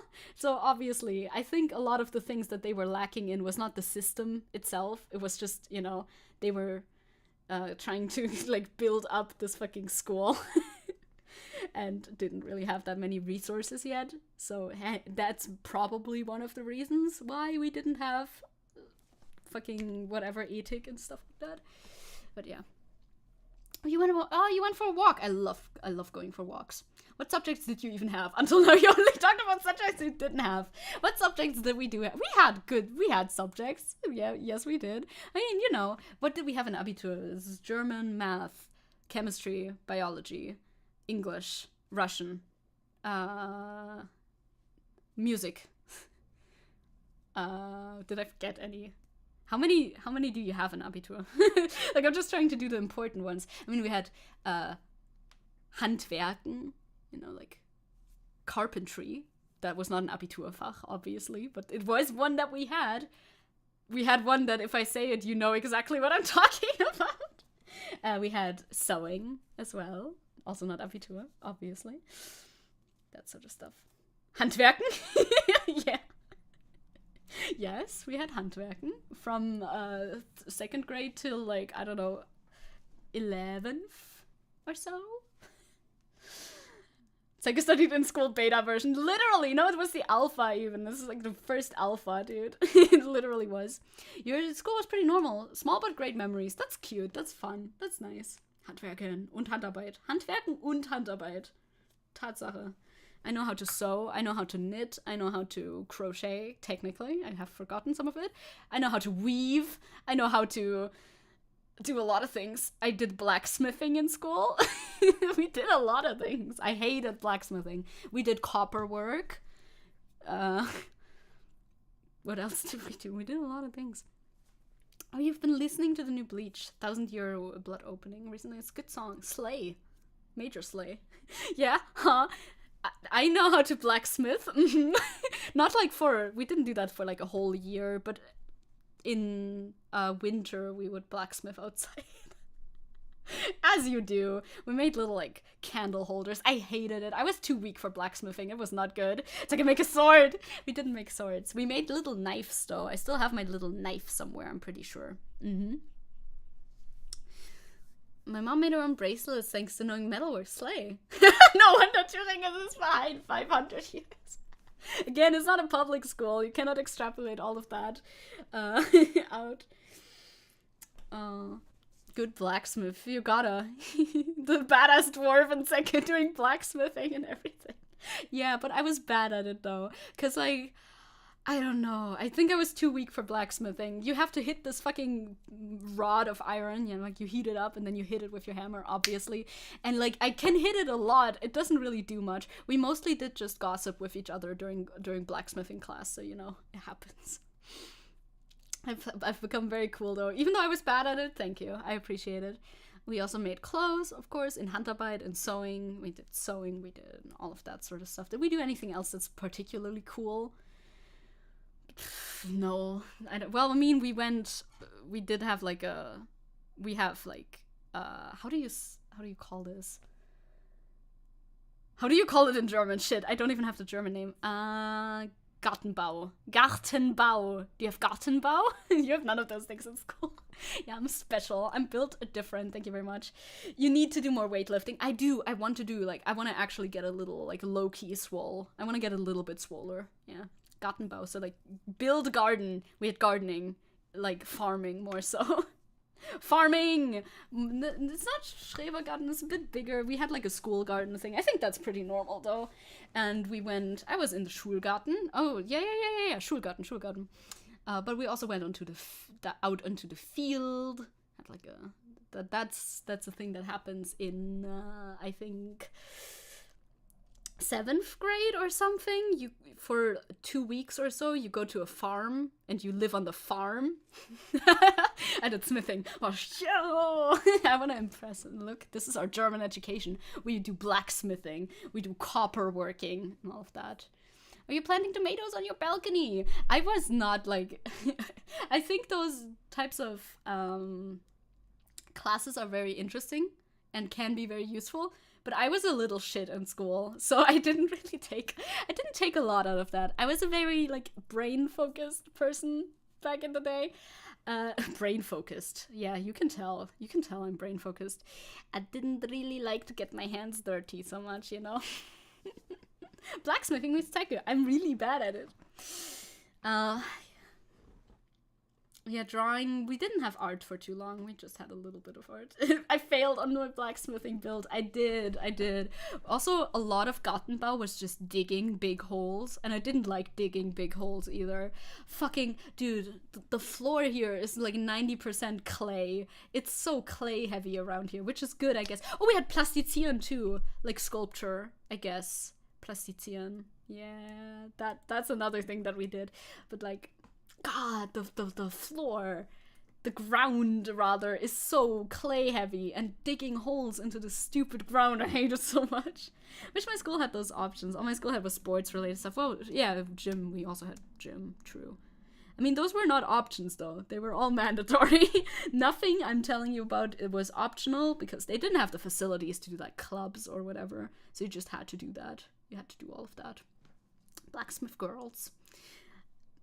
How did Zecke do on the sculpting build? Good. I loved Plastizieren. Plastizieren was great. Absolutely fucking loved it. We made cute little sculptures, little animals. I could, for like next week's stream where we talk about personal lore more, maybe I can find a picture of some of them. Do I still have some of them? I'm looking around right now like, do I? I think I do. You sculpted a small crow in 5th grade. Slay. Animal. I love saying animal. It's funny to me. We had a classmate who hacked a garden hole, right? Yeah, me too. Yes. If that didn't happen to you, you weren't really participating in Gartenbau. Also in fucking Handwerken, in carpentry and stuff. If somebody didn't lose a finger, did you really do carpentry in school? No. Yes, everybody's sharing school memories. That's so fun. I love talking about school memories because I had a good time, you know? Oh, yeah. And we had orchestra. Now that you mentioned it, Nessie, we had orchestra. I mean, that's what we called it, I guess. We learned the violin for like 7 years. We weren't good at it. Nobody was good at it. But we did learn the violin. We had to rent, everybody had to rent a fucking violin. It would alternate. One grade does violin, the other one does cello, the next one does violin again, the next one does cello again. We were a violin grade. That was fun. I had a classmate that used a fart bomb during recess at cafeteria. Oh my god. That also sounds like movie things though, doesn't it? What the fuck is wrong with you? You gotta cut off a finger during... I didn't. I still have all of my fingers. But I think a student accidentally hacked off a finger with an axe of our teacher. I don't think if the whole... Like, not the whole finger, but, like, part of it. It sounds like one of them prestige schools for rich folks. It wasn't rich people, but it was a private school, so you did have to pay. So, yeah. But it wasn't, like, expensive or anything. As my mom worked there, so... Never had to lose any of your fingers or something. That's good. Not even when I worked as a woodworker. Only parts of the finger. Yeah, it wasn't the full finger either. It wasn't the full finger. I did go to private school. That's true. But it wasn't like super expensive, I think. Because we wouldn't have been able to afford anything super expensive. I don't know how much my mom paid back in the day, so... Oh yeah, cursive. Of course we learned cursive. But cursive is actually useful. I will die on this hill. Cursive is useful to learn because it's so much faster than if you write like actual... like Druckschrift like this. Cursive is easier. I went to a private school, but I had a... Oh, you had a scholarship. Oh, slay. That's a big slay. Looking back at it, I would have loved to be forced learning an instrument because otherwise I would have been too lazy. Yeah, but like, even if you take classes during school, if you don't practice at home with an instrument, if you have like one class per week, like 2 hours of learning instrument, you're probably not gonna be very good at instrument. Like, you do have to put in the work to be good at it, because otherwise you're just not gonna be good at it.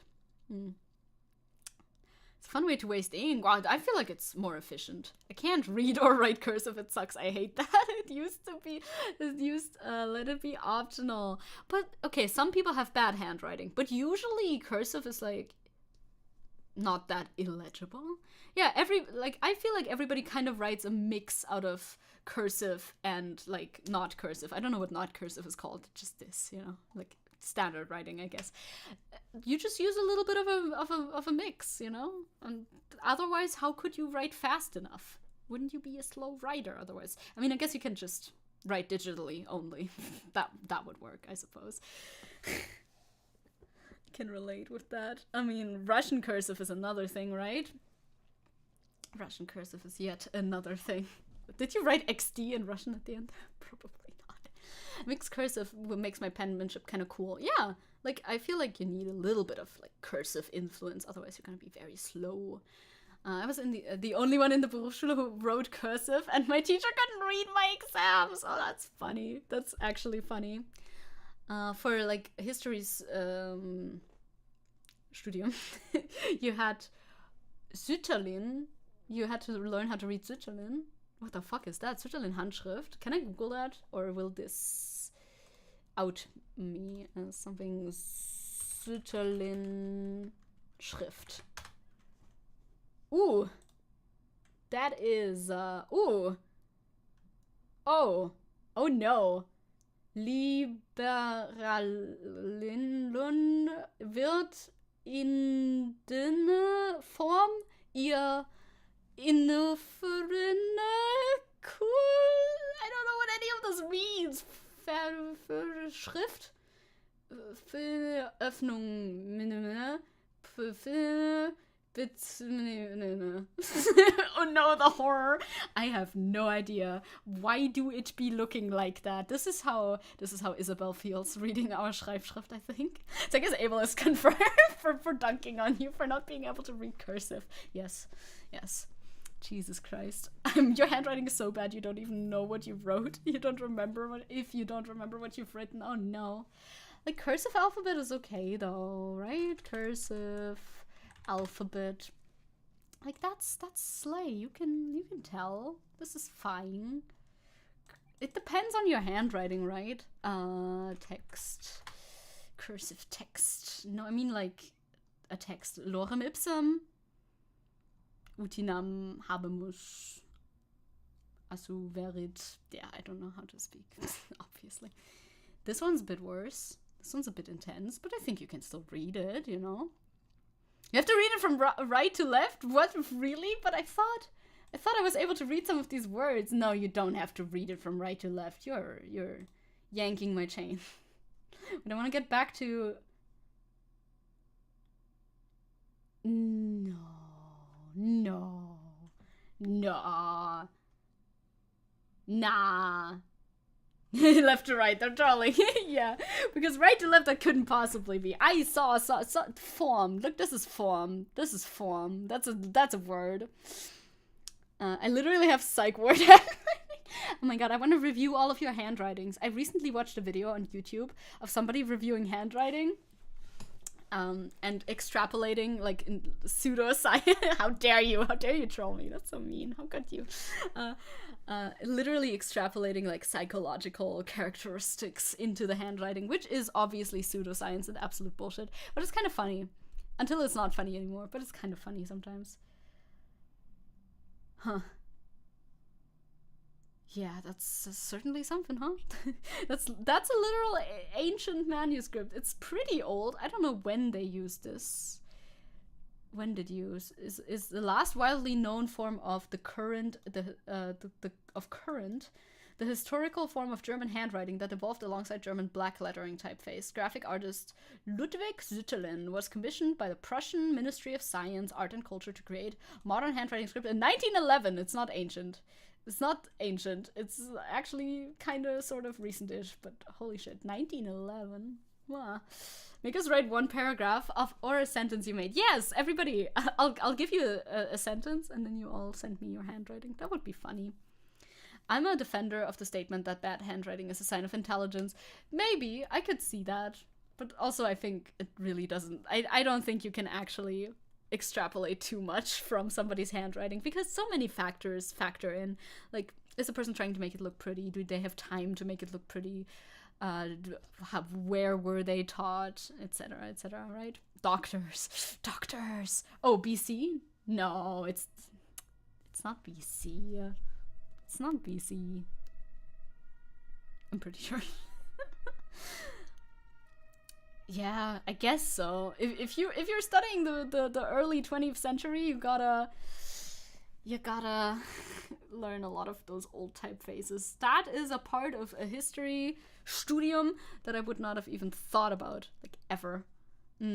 Soldier letters from the First World War are often in Switzerland. Damn. That's interesting, though. I mean, I guess if you're able to, it's just like learning another way of writing, right? It's pretty consistent, at least, I hope. I mean, if they have bad handwriting, I guess it's not that consistent. But you can learn another way of writing. If you can learn Cyrillic, you can learn Switzerland, I guess. Even though it sounds like quite a hurdle. But it's kind of cool. Are you able to write it, too? Maybe. Bad handwriting is a sign of bad handwriting. I will die on this hill. Damn, that's kind of brave of you to die on this hill, truly. I didn't think anybody would take that stance, but there we are. I have a problem where I make my letters or words very small. I can read it, but others are struggling. Very, very small, very tiny. It's sometimes helpful. Sometimes that looks pretty too, but I feel like I'm just mid in my handwriting. Oh, Second World War. Not First World War. All handwriting is valid. There's something unique and fun about finding out people's unique way of handwriting. I agree. Give us a sentence for homework. Okay, I will give you a sentence for homework right now. What type of sentence? We should write it in English, right? Bad handwriting is, in fact, bad handwriting. And before the Second World War, it was current Schrift. I have a similar writing to the movie Joker, for real. Okay. I don't know what type of sentence to write. Just like bullshit, I guess. Do you want us to take a picture right now? No. I'll give you homework until the next one of these streams. Hello, everyone. This is like a little headline. You can make this a header. This is my handwriting. This is my handwriting. This is my... I don't know what the fuck to write. Fishes, fish. Yeah, that's a good one. Maybe a little bit repetitive, though. This is my handwriting. I want Zecke to judge my hand writing, and that is why I am scribbling this down right now. Kinda silly. Kinda silly.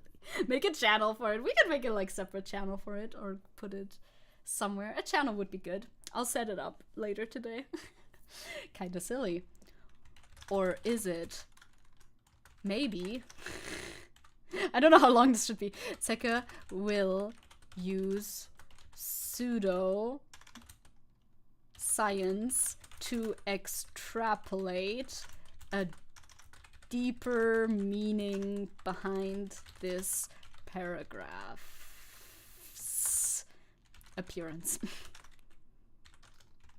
Anyway, bye.